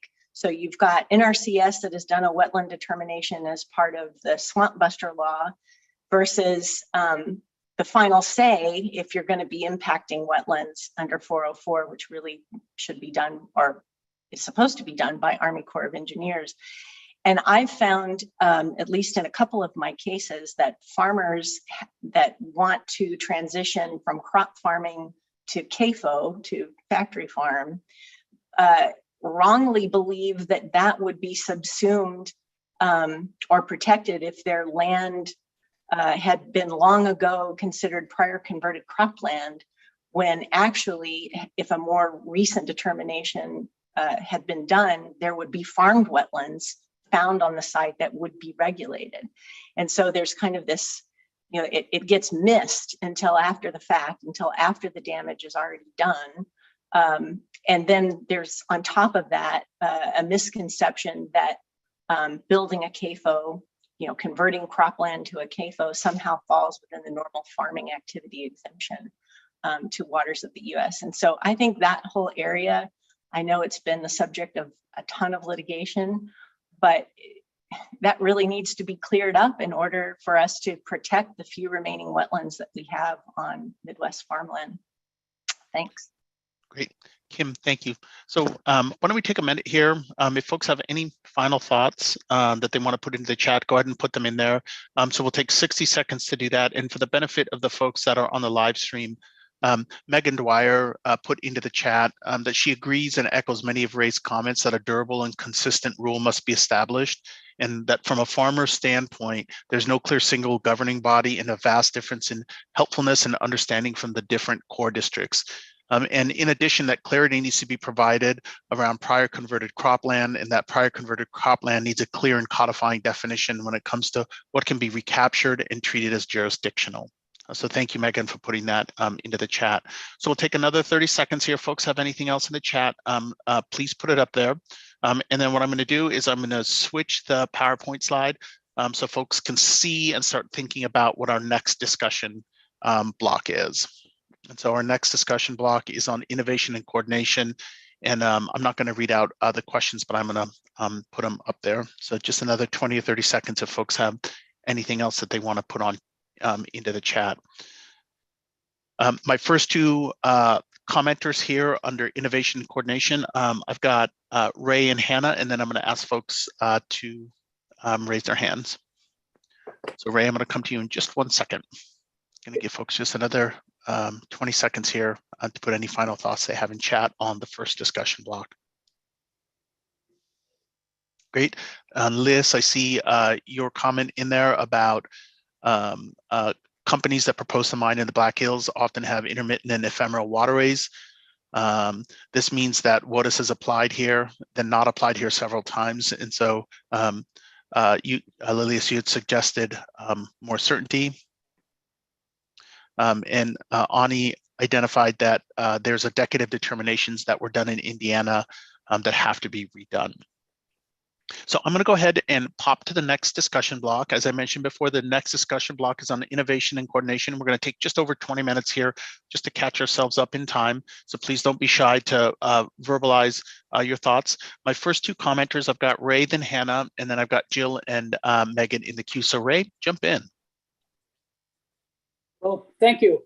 Well, first, you know, the agencies need to remember that in ag, we're constantly innovating and using practices that have been proven successful, along with the latest technology that allows us to feed everyone and protect the environment. And remember, we do need to feed everyone.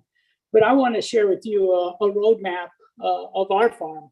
So for the last 50 years or so 50 years ago, we were tilling everything, you know, but 40 years ago, we started testing no-till.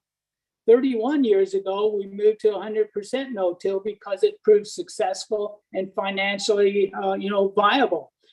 12 years ago, we started testing cover crops, and now we have cover crops on about 2/3 of the land that we farm. Would like to get to 100%, but it's hard to get there because of the labor, because of the time constraints and those things. We will get there. And now we have cover crops on 2/3 of our land, and we're doing as much in conservation as we can, investing as much as we can, and we test. We learn as we go, and we learn what works and what doesn't work, what's practical and what's financially feasible. But we only get one chance each year to test if something is sustainable, both for the environment and for our farm, and there's no control to test against. The factors change every year. As I said, every year is different. The factors change every year, so there's no constant. Secondly, we all need to work together. When we work together, we all benefit. Instead of creating more top-down rules and regulations, the Soil and Water Outcomes Fund in Iowa is an example of an innovative and public-private partnership that's helping farmers to adapt and adopt and protect water users downstream. The NRCS Regional Conservation Partnership Program is an important funding partner in that effort, which could be a model going forward. Thirdly, the agencies need to work together to ensure that WOTUS implementation doesn't hamper good work. For instance, here in Iowa, by claiming WOTUS jurisdiction over the state's upland ditches and drainage features, the Corps has essentially stopped the state's effort to use USDA's Conservation Reserve Enhancement Program to install treatment wetlands to reduce nitrogen losses from drainage water. The Corps is requiring mitigation credits that cost upwards of $1 million. And this is more than the cost of the wetlands on their own and makes the projects prohibitive. Just a couple of examples. And the other model is, first do no harm, and let's all work together and we'll all benefit. Thank you. Great, thank you so much. I've got Hannah, then Jill, then Megan. Hannah, please. Yeah, so I'm also a farmer in Iowa, and so I appreciate that you've been doing no-till for so long. My farm is converting to no-till vegetable production. When I think about this question, I think about a number of things, but the first thing that I think about is we have here in Iowa, in the Midwest, we have the best land in the world, some of the best land in the world, these prairie soils. And there's no reason we can't have the best environmental outcomes in the world, and also the most healthy and fair farming system if we're given such great natural wealth. So I really encourage our rules to be strong and to keep our environment and our water good and healthy and make it even better. I will say that as a small scale farmer, I get frustrated by programs that are based on acreage because they seem to kind of exacerbate the wealth gap between the people who have a lot of acres and the people who don't. And I wonder whether incentive programs should even be a thing, or if we should really be preventing the kind of agriculture that we're trying to incentivize our way out of. So those are just a few thoughts. And final thought there. I just wonder, what if there was a program that the EPA could be involved with that would actually buy up land that's along streams and put regenerative farmers on that land to be able to protect kind of erosion into those streams and rivers. I am super interested in finding other ways of owning and managing land other than simply private ownership. So those are my thoughts. Thank you. I've got Jill then Megan. Jill. Hi. I would just say, I think it's important that we continue to support and fund programs that address non-point source pollution, the Section 19, 604B, the Clean Water State Revolving Fund, and others, as all these can be used to implement best management practices to address, our nutrient runoff as well as other pollutant runoff. May even think about prioritizing money for practices that have the water quality benefits for not being implemented and due to the limited funding that we do have under our Farm Bill incentive programs. And just kind of echo what Ray said, I think we need to recognize that implementation takes, and the resulting effects takes time. We may not see the results immediately, but we're making efforts on the ground. In terms of innovation, I think we just need to, think of ways that are outside the box, so we're not reliant on federal assistance programs per se. I think the U.S. EPA continue to provide financial and technical support for the development of ecosystem services markets is, another way for farmers to derive direct economic benefits from implementing different regenerative ag practices that especially can address multiple issues at one time.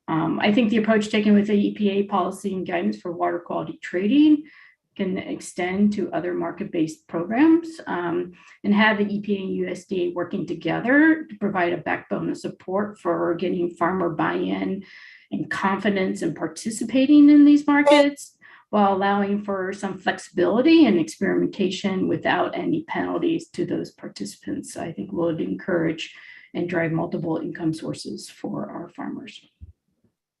Great, Jill, thank you. I've got Megan then Mark. Megan? I think adding additional regulatory burden and widening the definition of what is jurisdictional just doesn't do anything to address the barriers that farmers face in adopting these practices that positively impact water quality. So things like the equipment costs, limited technical assistance, the variable cost, non-operating landowners, and then the time to become comfortable and confident with a true systems change are some of those barriers. And so what's needed is to create an environment for partnerships to flourish with adequate resources.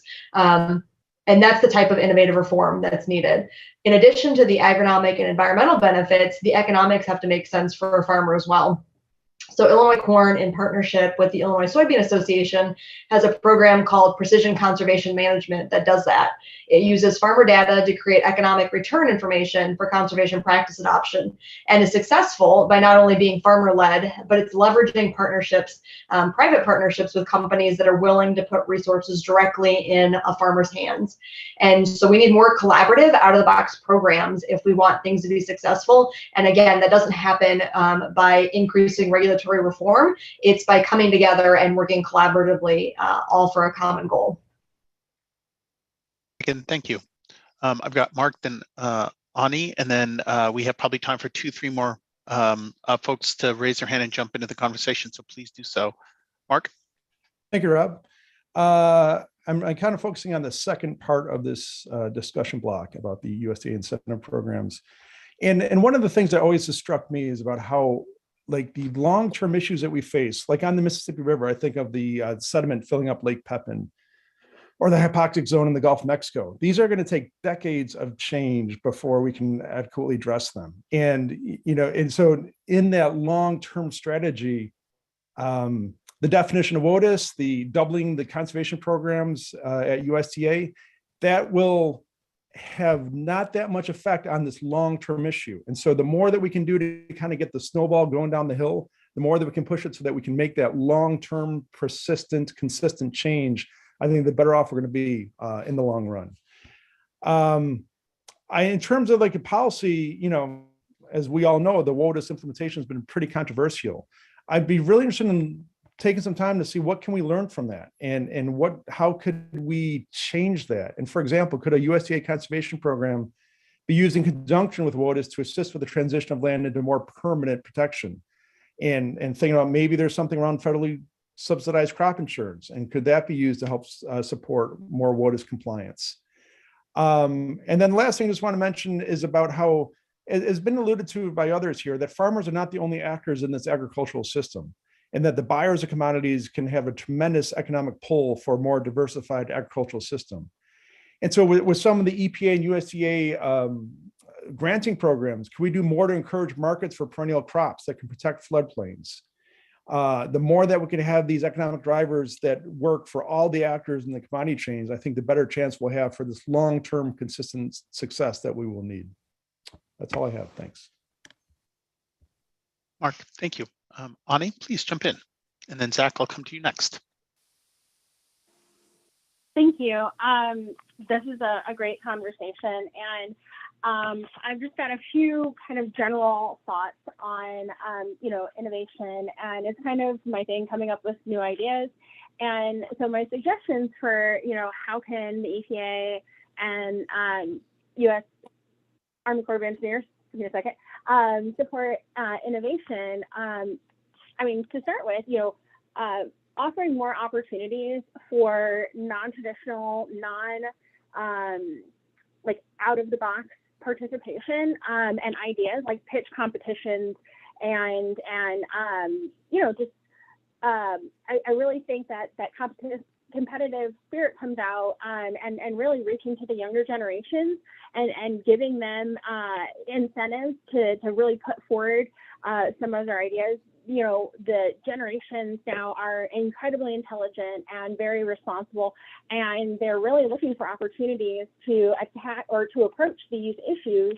And I think that there's a lot of opportunity there to create some, new opportunities to put forward some of those suggestions as like pilots that, and then, pairing them with, the sort of teams and resources that can bring some of those to action. And that kind of feeds into the second part, which, supporting and complementing like existing incentive programs, using the implementation of the WOTUS rule to direct funds and support to programs that already exist like SARES, and helping to support water-focused programs and giving some more funding for SARE to be able to facilitate additional opportunities for. I've been a grant reviewer for SARE. I was a grant reviewer for SARE's Farmer Rancher grant, and it was an incredible opportunity seeing the sort of ideas that come across. But SARE does so much with so little, and giving them more resources that are earmarked for water quality and resource preservation and innovative ideas could, I think, yield some really impressive results. And then I really want to take a moment to say that we really should be prioritizing Indigenous leadership and practices, as well as marginalized communities as well, because they're living with the results of this, and the Indigenous people for a long time were the stewards of this, and within them they have the cultural history of how to best manage some of these issues, and by not only like prioritizing it but centering their experience and their connection to this land and to these systems, I think is long overdue. Thank you. Great, thank you. I've got Zach, then Todd, then Kim, and then we'll do a time check after Kim and see how much time we have left in this discussion block. Zach, please jump in. Yeah, thank you, Rob. And just a quick comment here. I know it's been said, just wanted to provide my support for coupling federal farm assistance programs with conservation practices and measures, and especially crop insurance. Seems to me that if the federal government is going to be providing financial assistance, that we incorporate these conservation practices as a requirement in due time. I think that's really important to say because I think farmers need time to adapt. They need a roadmap to take these changes on. And so a little bit of forecasting that, hey, these programs, we expect them to change in future time, to give them opportunity to make those changes in a way that works best for their farm system. Also say that I think it's my attention that not all farm assistance by the federal government is distributed equitably. So giving the opportunity for more farmers to take advantage of financial programs, both assistance and otherwise, would be good, I think, in adopting more conservation practices. Thank you. Zach, thank you. I've got Todd, then Kim. Todd, jump in. Yes, as far as 401 and 404 permits from the respective agencies, these are necessary for channelization, diversion of ephemeral streams. And I would think that if EPA and the Corps could be more, have a greater regulatory authority over that and not allow these practices of channelization and diversion en masse as they have been, then there would be opportunity for environmental innovation along the natural ephemeral streams. If the ephemeral streams were part of WOTUS, then they would have more regulations so that they couldn't be destroyed so wantonly as they have been, and then we can have things like buffer strips and wetland reserve programs and the nexus wetlands to support that. The natural landscape is where we have to go for both water quality and water quantity that causes flooding, because with the channelizations, the water is delivered roughly 4 times faster in any situation, and keeps pollutants in suspension and doesn't allow for any type of natural solutions that have been put forth for the last 25 years. Thank you. Todd, thank you. I've got Kim, and then we probably have time for 1 or 2 more comments, and then we'll do a similar chat exercise. So please don't be shy and raise your hand, and we can get you into the queue. Kim, jump in. Great, thank you. Just a couple of comments. I want to push back a little bit on the notion that voluntary measures are going to carry the day, because clearly they haven't. The Clean Water Act was implemented back in the 1972, and it got us, our rivers, somebody said our rivers aren't on fire anymore. That's true. It's taken us to a certain extent, but now here we are arguing over many of the same issues that we've been arguing over for decades. That is, how are we going to deal with ag runoff, pathogens, E. coli, et cetera, et cetera. And so I want to just throw out sort of what I see as an elephant in the room that I think we all have to acknowledge in order to think about the role of regulation in this problem. And so I'm coming at this specifically from the livestock industry that I know more about than, say, monocrop production, corn and soy, et cetera, although the two are related. So this industry is highly concentrated. 4 to 5 companies control all meat and dairy production in the United States. These companies largely control the infrastructure that gets meat and dairy into the market. And that necessarily creates an unfair consolidated market such that smaller farmers that are trying to compete to use regenerative sustainable practices can't. They don't have the local butcher and the local markets and the local connection to consumers that they once had. So we have to recognize that. The role of robust regulation with respect to a strong WOTUS rule and robust enforcement of that rule helps to internalize the true cost of production on these big producers. And so that has to happen. We can't just keep wishing that they're going to do the right thing. Of course, there are some that are, but it clearly isn't enough. And so I think we have to look at EPA and Army Corps' role in helping to internalize true cost of production by having a strong regulatory framework. Thanks. Great. Kim, thank you. I've got Maisa and then Mila. Maisa. Thanks, Rob.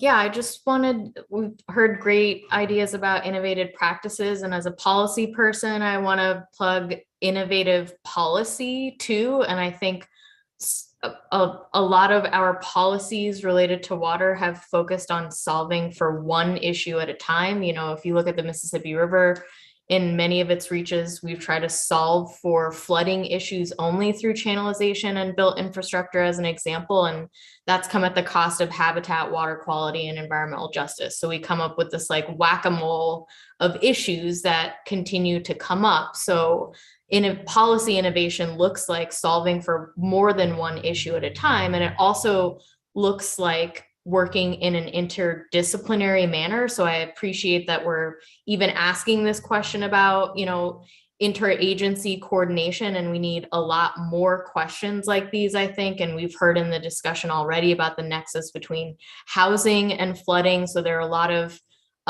intersections there. And finally, I think people's consciousness about that sort of policy innovation is increasing. I know farmers here in Missouri totally understand how wetlands and floodplains provide multiple co-benefits. And for them, it's just a matter of getting more resources to do it. Thank you. Mila, you've got the last comment on this, and then I'm going to ask folks to put any final thoughts they have here on this discussion block into the chat, and then we're going to move into our third discussion block. So Mila. Nice. I'm going to comment on number 2 when I think about innovative ways for these kind of joint programs.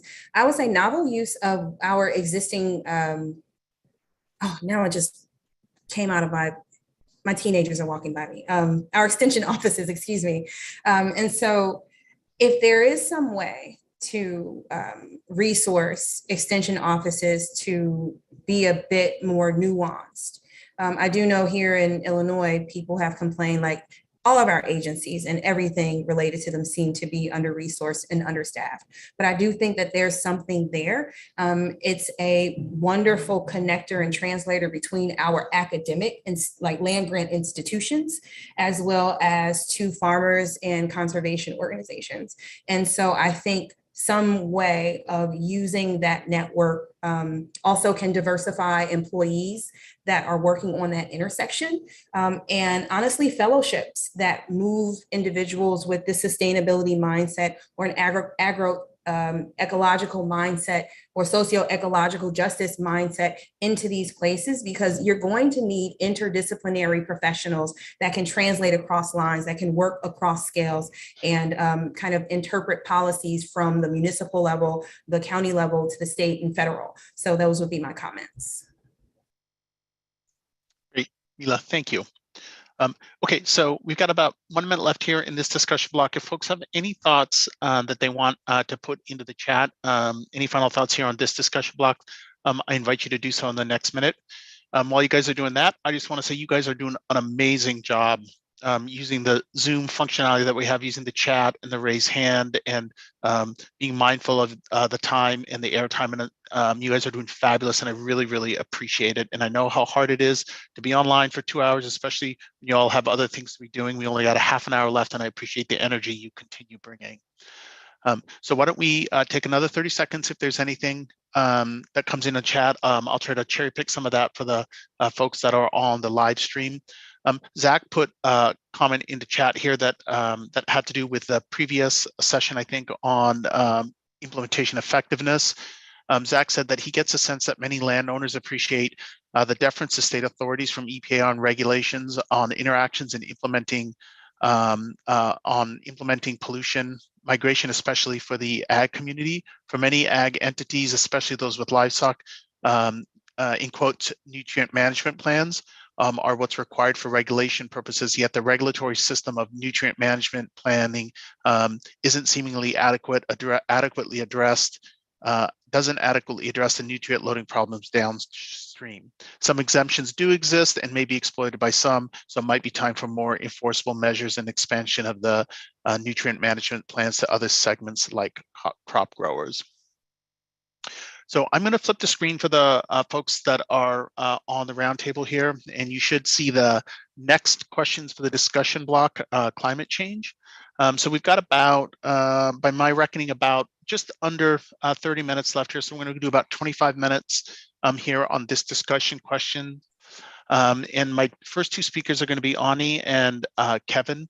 For the folks on the live stream, I just want to let you know that we didn't get any chats coming into the chat. So I'm just going to go ahead and pivot directly into this discussion block. So I want you to do exactly what you did for the first two discussion blocks. I'm going to turn to my first two speakers, Ani and Kevin, and then I'm going to ask you to raise your hand to jump into the conversation. So Ani, please.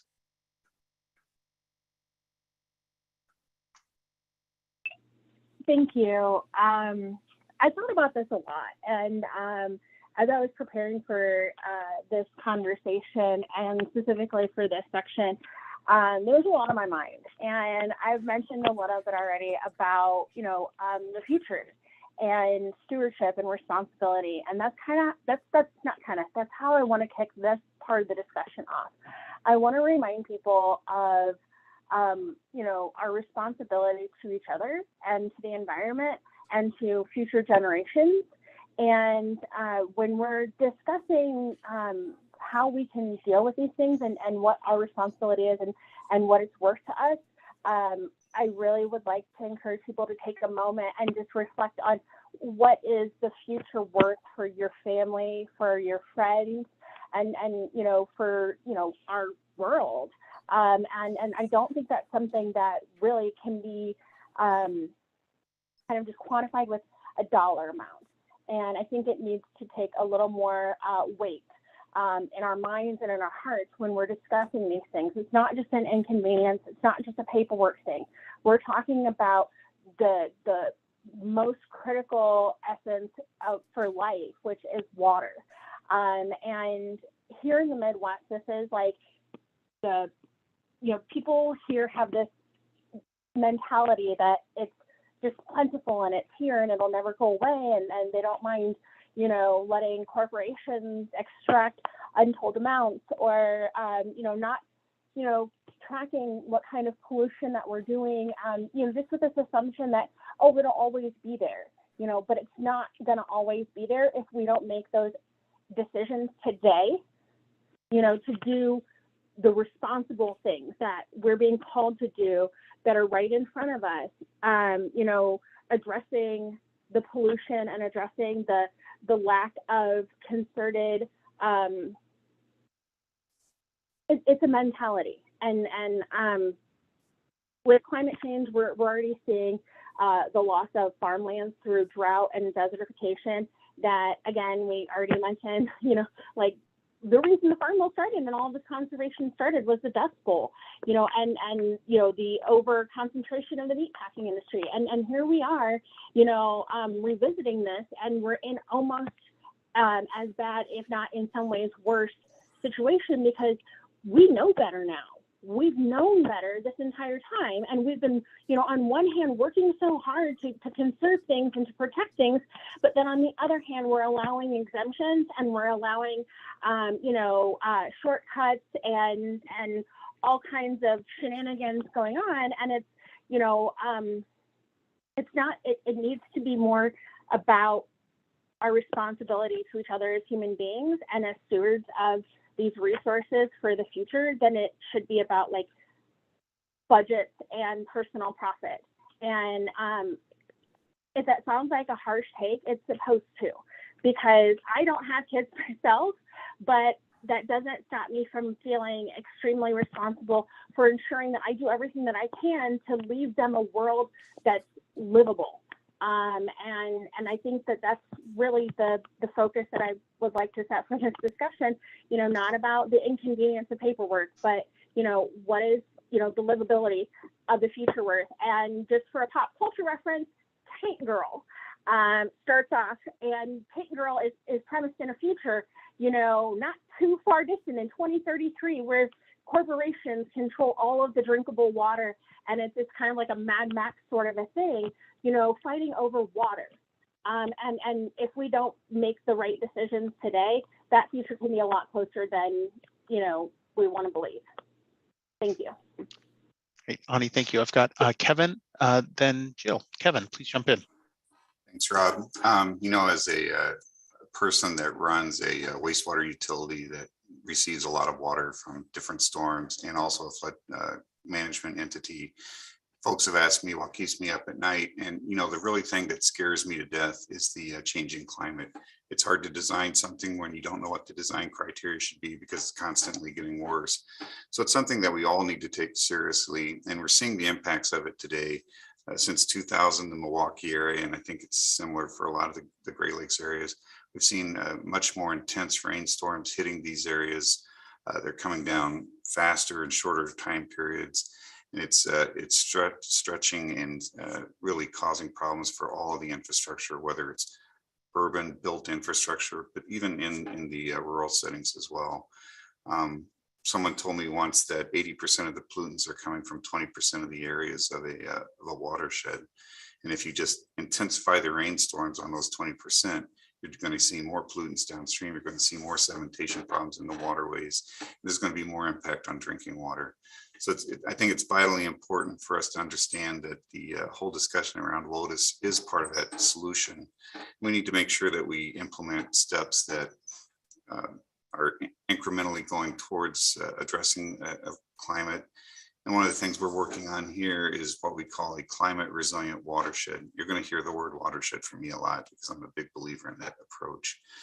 But a lot of people, when you say the word climate change, their eyes kind of roll back in their head because it's such a huge initiative. It's such a huge problem. They don't know what to do. So they just kind of step back from it and shut the discussion off. But if you can focus on a watershed where it impacts the daily lives of the farmers, the communities, the people, the disadvantaged communities are seeing the biggest impact from the flooding. If we can really discuss, break it down into these definable geographic regions, I think we can start addressing some of the climate issues that are facing us. And I think it's something that we all have to do. So we just have to work together as partners moving that forward. Kevin, great, thank you. So we've got 8 folks with their hands up. And so we've got about 2 minutes for 2 minutes. I want to make sure that I give everyone a chance who wants to speak on this to do that. So 2 minutes max for the remaining folks here. So I've got Jill, then Mila. Jill. All right, I'll talk real fast. No, I'm just kidding. We know that the Midwest, climate is changing. The climate in Illinois and the weather is changing rapidly. So I think we just need to consider the criteria for jurisdictional waters. We'll need to take into consideration the changing nature of our water bodies. Changes in the amount and timing of precipitation, the lengthier drought periods will alter the hydraulic natures of streams and wetlands. We're going to be shifting ephemeral to intermittent to perennial streams, perennial back to intermittent ephemeral. So I think, we just have to take that in consideration, especially with the significant nexus standard and how we define that. In terms of implementation, we need to be thinking holistically on the landscape, improving local and regional adaptation to climate change impacts. To increase watershed resiliency, so I'm using Kevin's word there, we need to make science-based decisions that consider both the structural and functional connectivity of our ground and surface waters, land use, and need to keep on promoting those impacts to water quality, not just now, but in the future. We need to keep promoting the adoption of agricultural system practices that improve soil health, water quality while keeping our farms profitable and communities thriving. And we need to increase our wetland and floodplain protections and consider natural infrastructure as a first alternative solution, as these can provide multiple ecosystems services that will play an important role in the ecological and societal adaptation and resilience. Thank you. Jill, thank you. I've got Mila, then Lilius. Mila, please. Thank you. So when, as an ecologist, I think about form and function. And so when I started graduate school, I was really interested in understanding the Midwest and populations. And so we haven't really talked about segregation and spatial assimilation. So the Midwest is really unique. I believe we have 6 of the top 10 most segregated cities in the nation. And why is that important? And so when we think about climate change and where people are located, concentrated poverty, concentrated populations of poor African Americans or even other ethnicities creates an issue within a watershed. My deepest concern for climate change is that as people are pushed out of cities, because as we invest in cities, gentrification kind of occurs, they're pushed into municipalities or townships that also don't have the resources, whether that is the staff, the individuals that can make the decisions, write the grants, engage in some of these programs, the tax base, because people who are moving out of the cities are moving because they're trying to get more bang for their buck. And so here in Illinois, for example, we've lost Chicago, 30% of the Black population from the city that's moved into the south suburbs. We have 22 cities in Illinois that have a population of 50% or more African American. Understanding the nuances between who's located where will also give us insight into what types of resources will be needed and how industry is going to be moving in, taking advantage of some of these weak market communities. And so I think understanding that segregation is going to be a huge issue in the Midwest for where people are located is something that the agency should keep top of mind. Thank you. Mila, thank you. Lilius? Yeah, in our region, climate change is projected to bring increased drought in an already semi-arid area and earlier snow melt. Earlier snow melt means less water available in reservoirs and waterways in the late summer, which is when agriculture needs it the most. We'll see increased variability.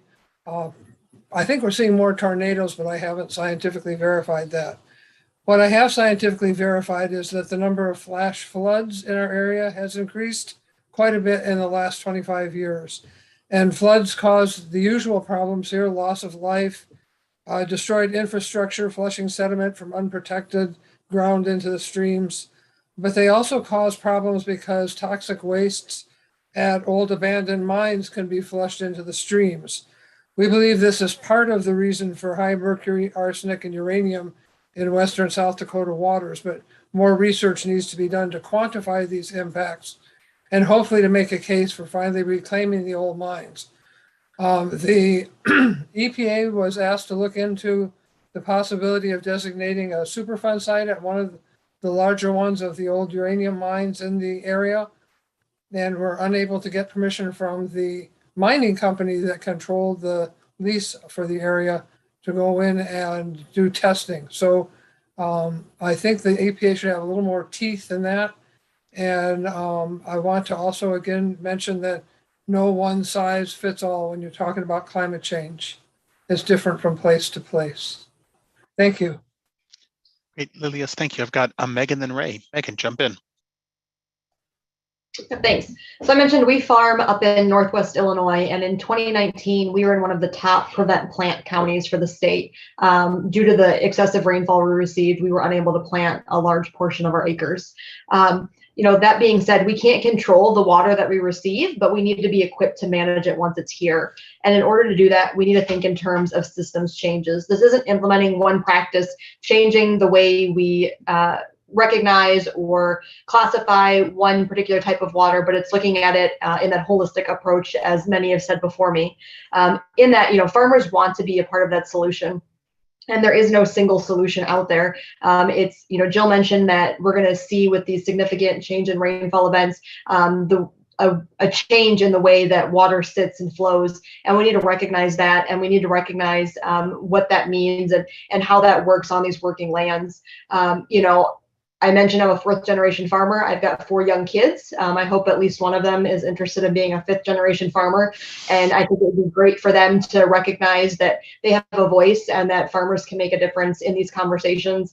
And that at the end of the day, we can be a partner and we can help provide and be an advocate for finding things that make sense and are practical as we look at how waters are defined and regulated across the U.S.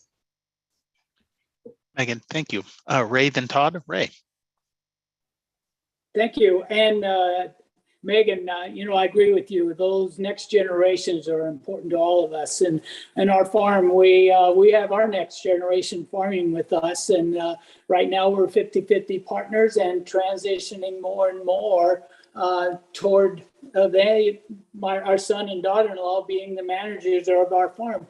But what we hope that we have done is to instill the conservation ethic in their practices. And I believe we have, by what they're doing and what their goals are, meet the needs of what we expect and what society expects for our future. So our future generations, are in tune with what needs to be done.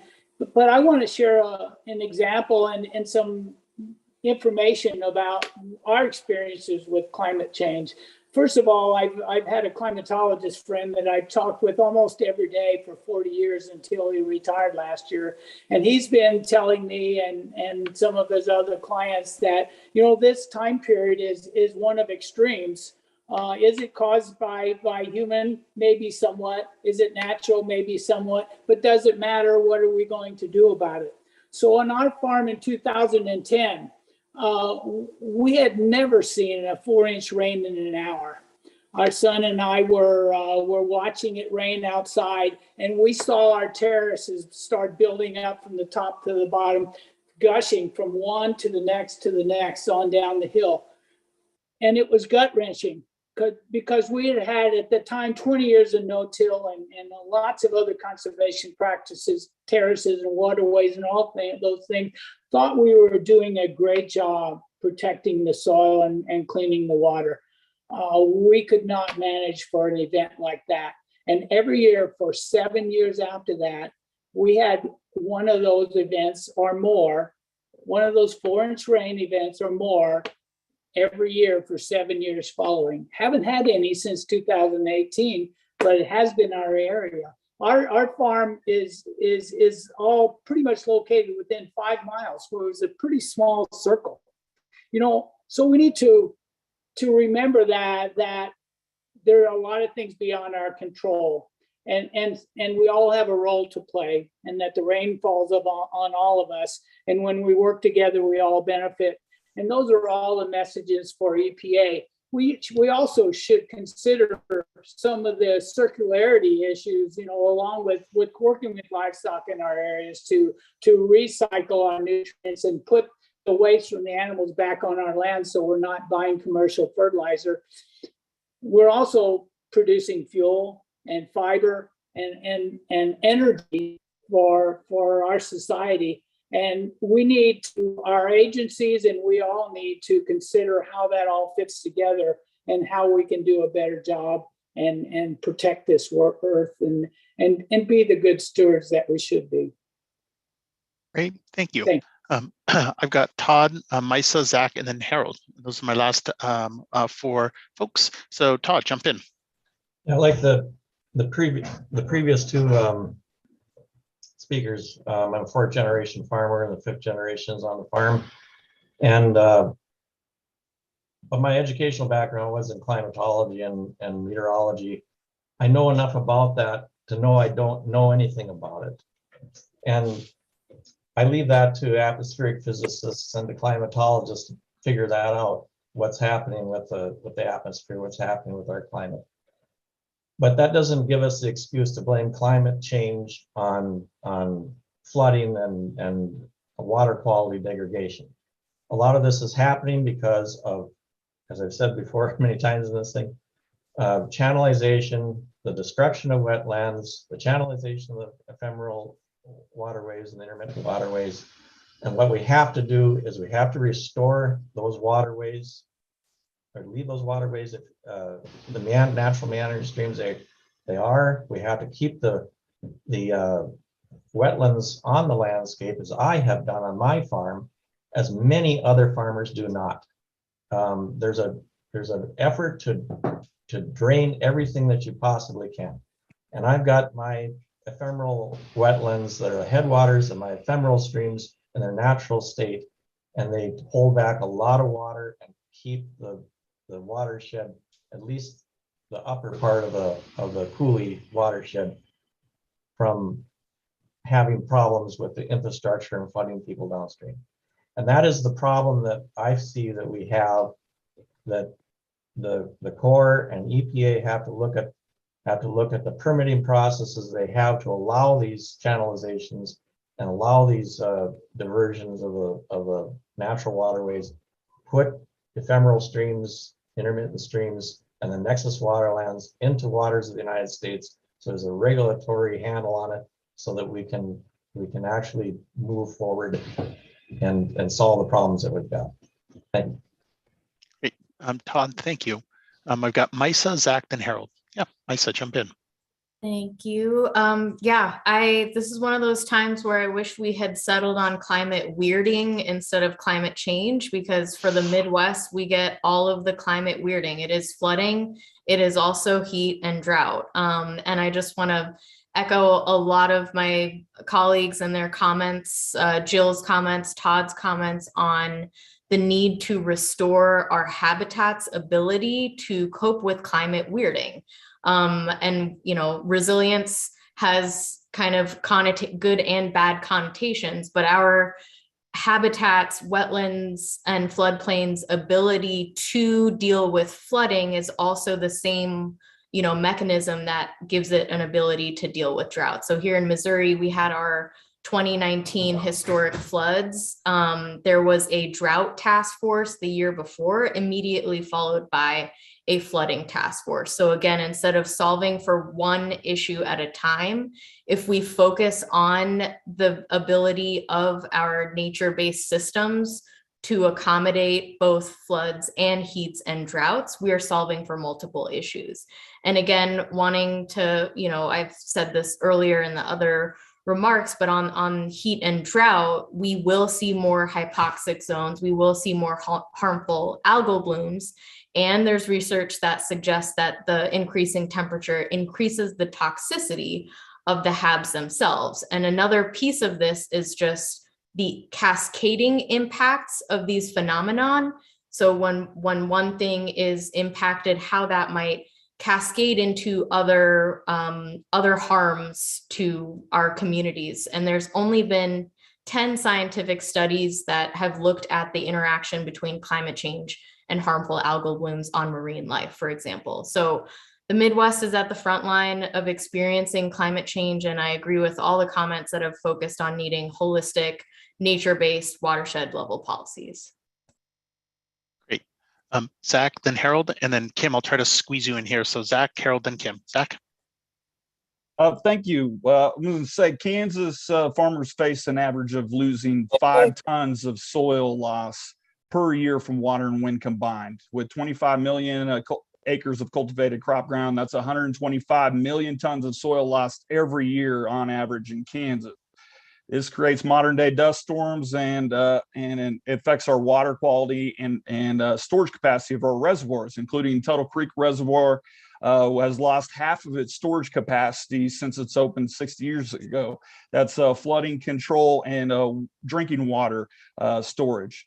Last 40 years, Kansas has experienced 45 extreme billion-dollar weather events in the last 10 years. In the last 40 years, we've had both 6 flooding and 17 drought billion-dollar events. This is really serious. This doesn't include downstream costs like upgrading water treatment, stormwater systems, and sediment dredging. Let me just say that we've seen it affect both water quality and quantity for surface and groundwater in Kansas. Flooding has compromised water treatment plants in the northeast part of the state, and in the southwest part of the state, the depleted groundwater from increasing irrigation during drought times has increased the contamination of uranium for Lake in Kansas, a small place, or excuse me, small populated place in southwest Kansas. And as an effect, it's doubled water bills for Lakin residents. So just a few things putting kind of some societal cost in with these climate change consequences. Thank you. Zach, thank you. Harold, please jump in. Yeah, thanks, Rob. So, it's kind of interesting, all the different perspectives that we've heard here today, but it really all comes down to water, food, and housing. Those are the 3 main points. And obviously, we're all concerned about all those things. It's not just about profit, it's about living and it's about the quality of life. So all those things impact. And I don't know how you put emphasis on one over the other when we're actually considering the quality of life. I would like to say, though, it's interesting we're talking about how climate change may impact the WOTUS rule, but what's interesting is the fact of the matter is The EPA and the Corps of Engineers can't really change the law. The law is already set. So the Clean Water Act is in place. The legal framework is there, and the subsequent court rulings are there. So in order to make some of the changes that have been talked about today, it's got to be more than just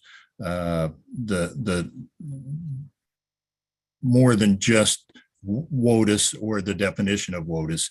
It would have to be a change in the law. But if we're looking at just the law, the Clean Water Act as it is today, then we need to look at the existing legal framework and subsequent court rulings. Thank you.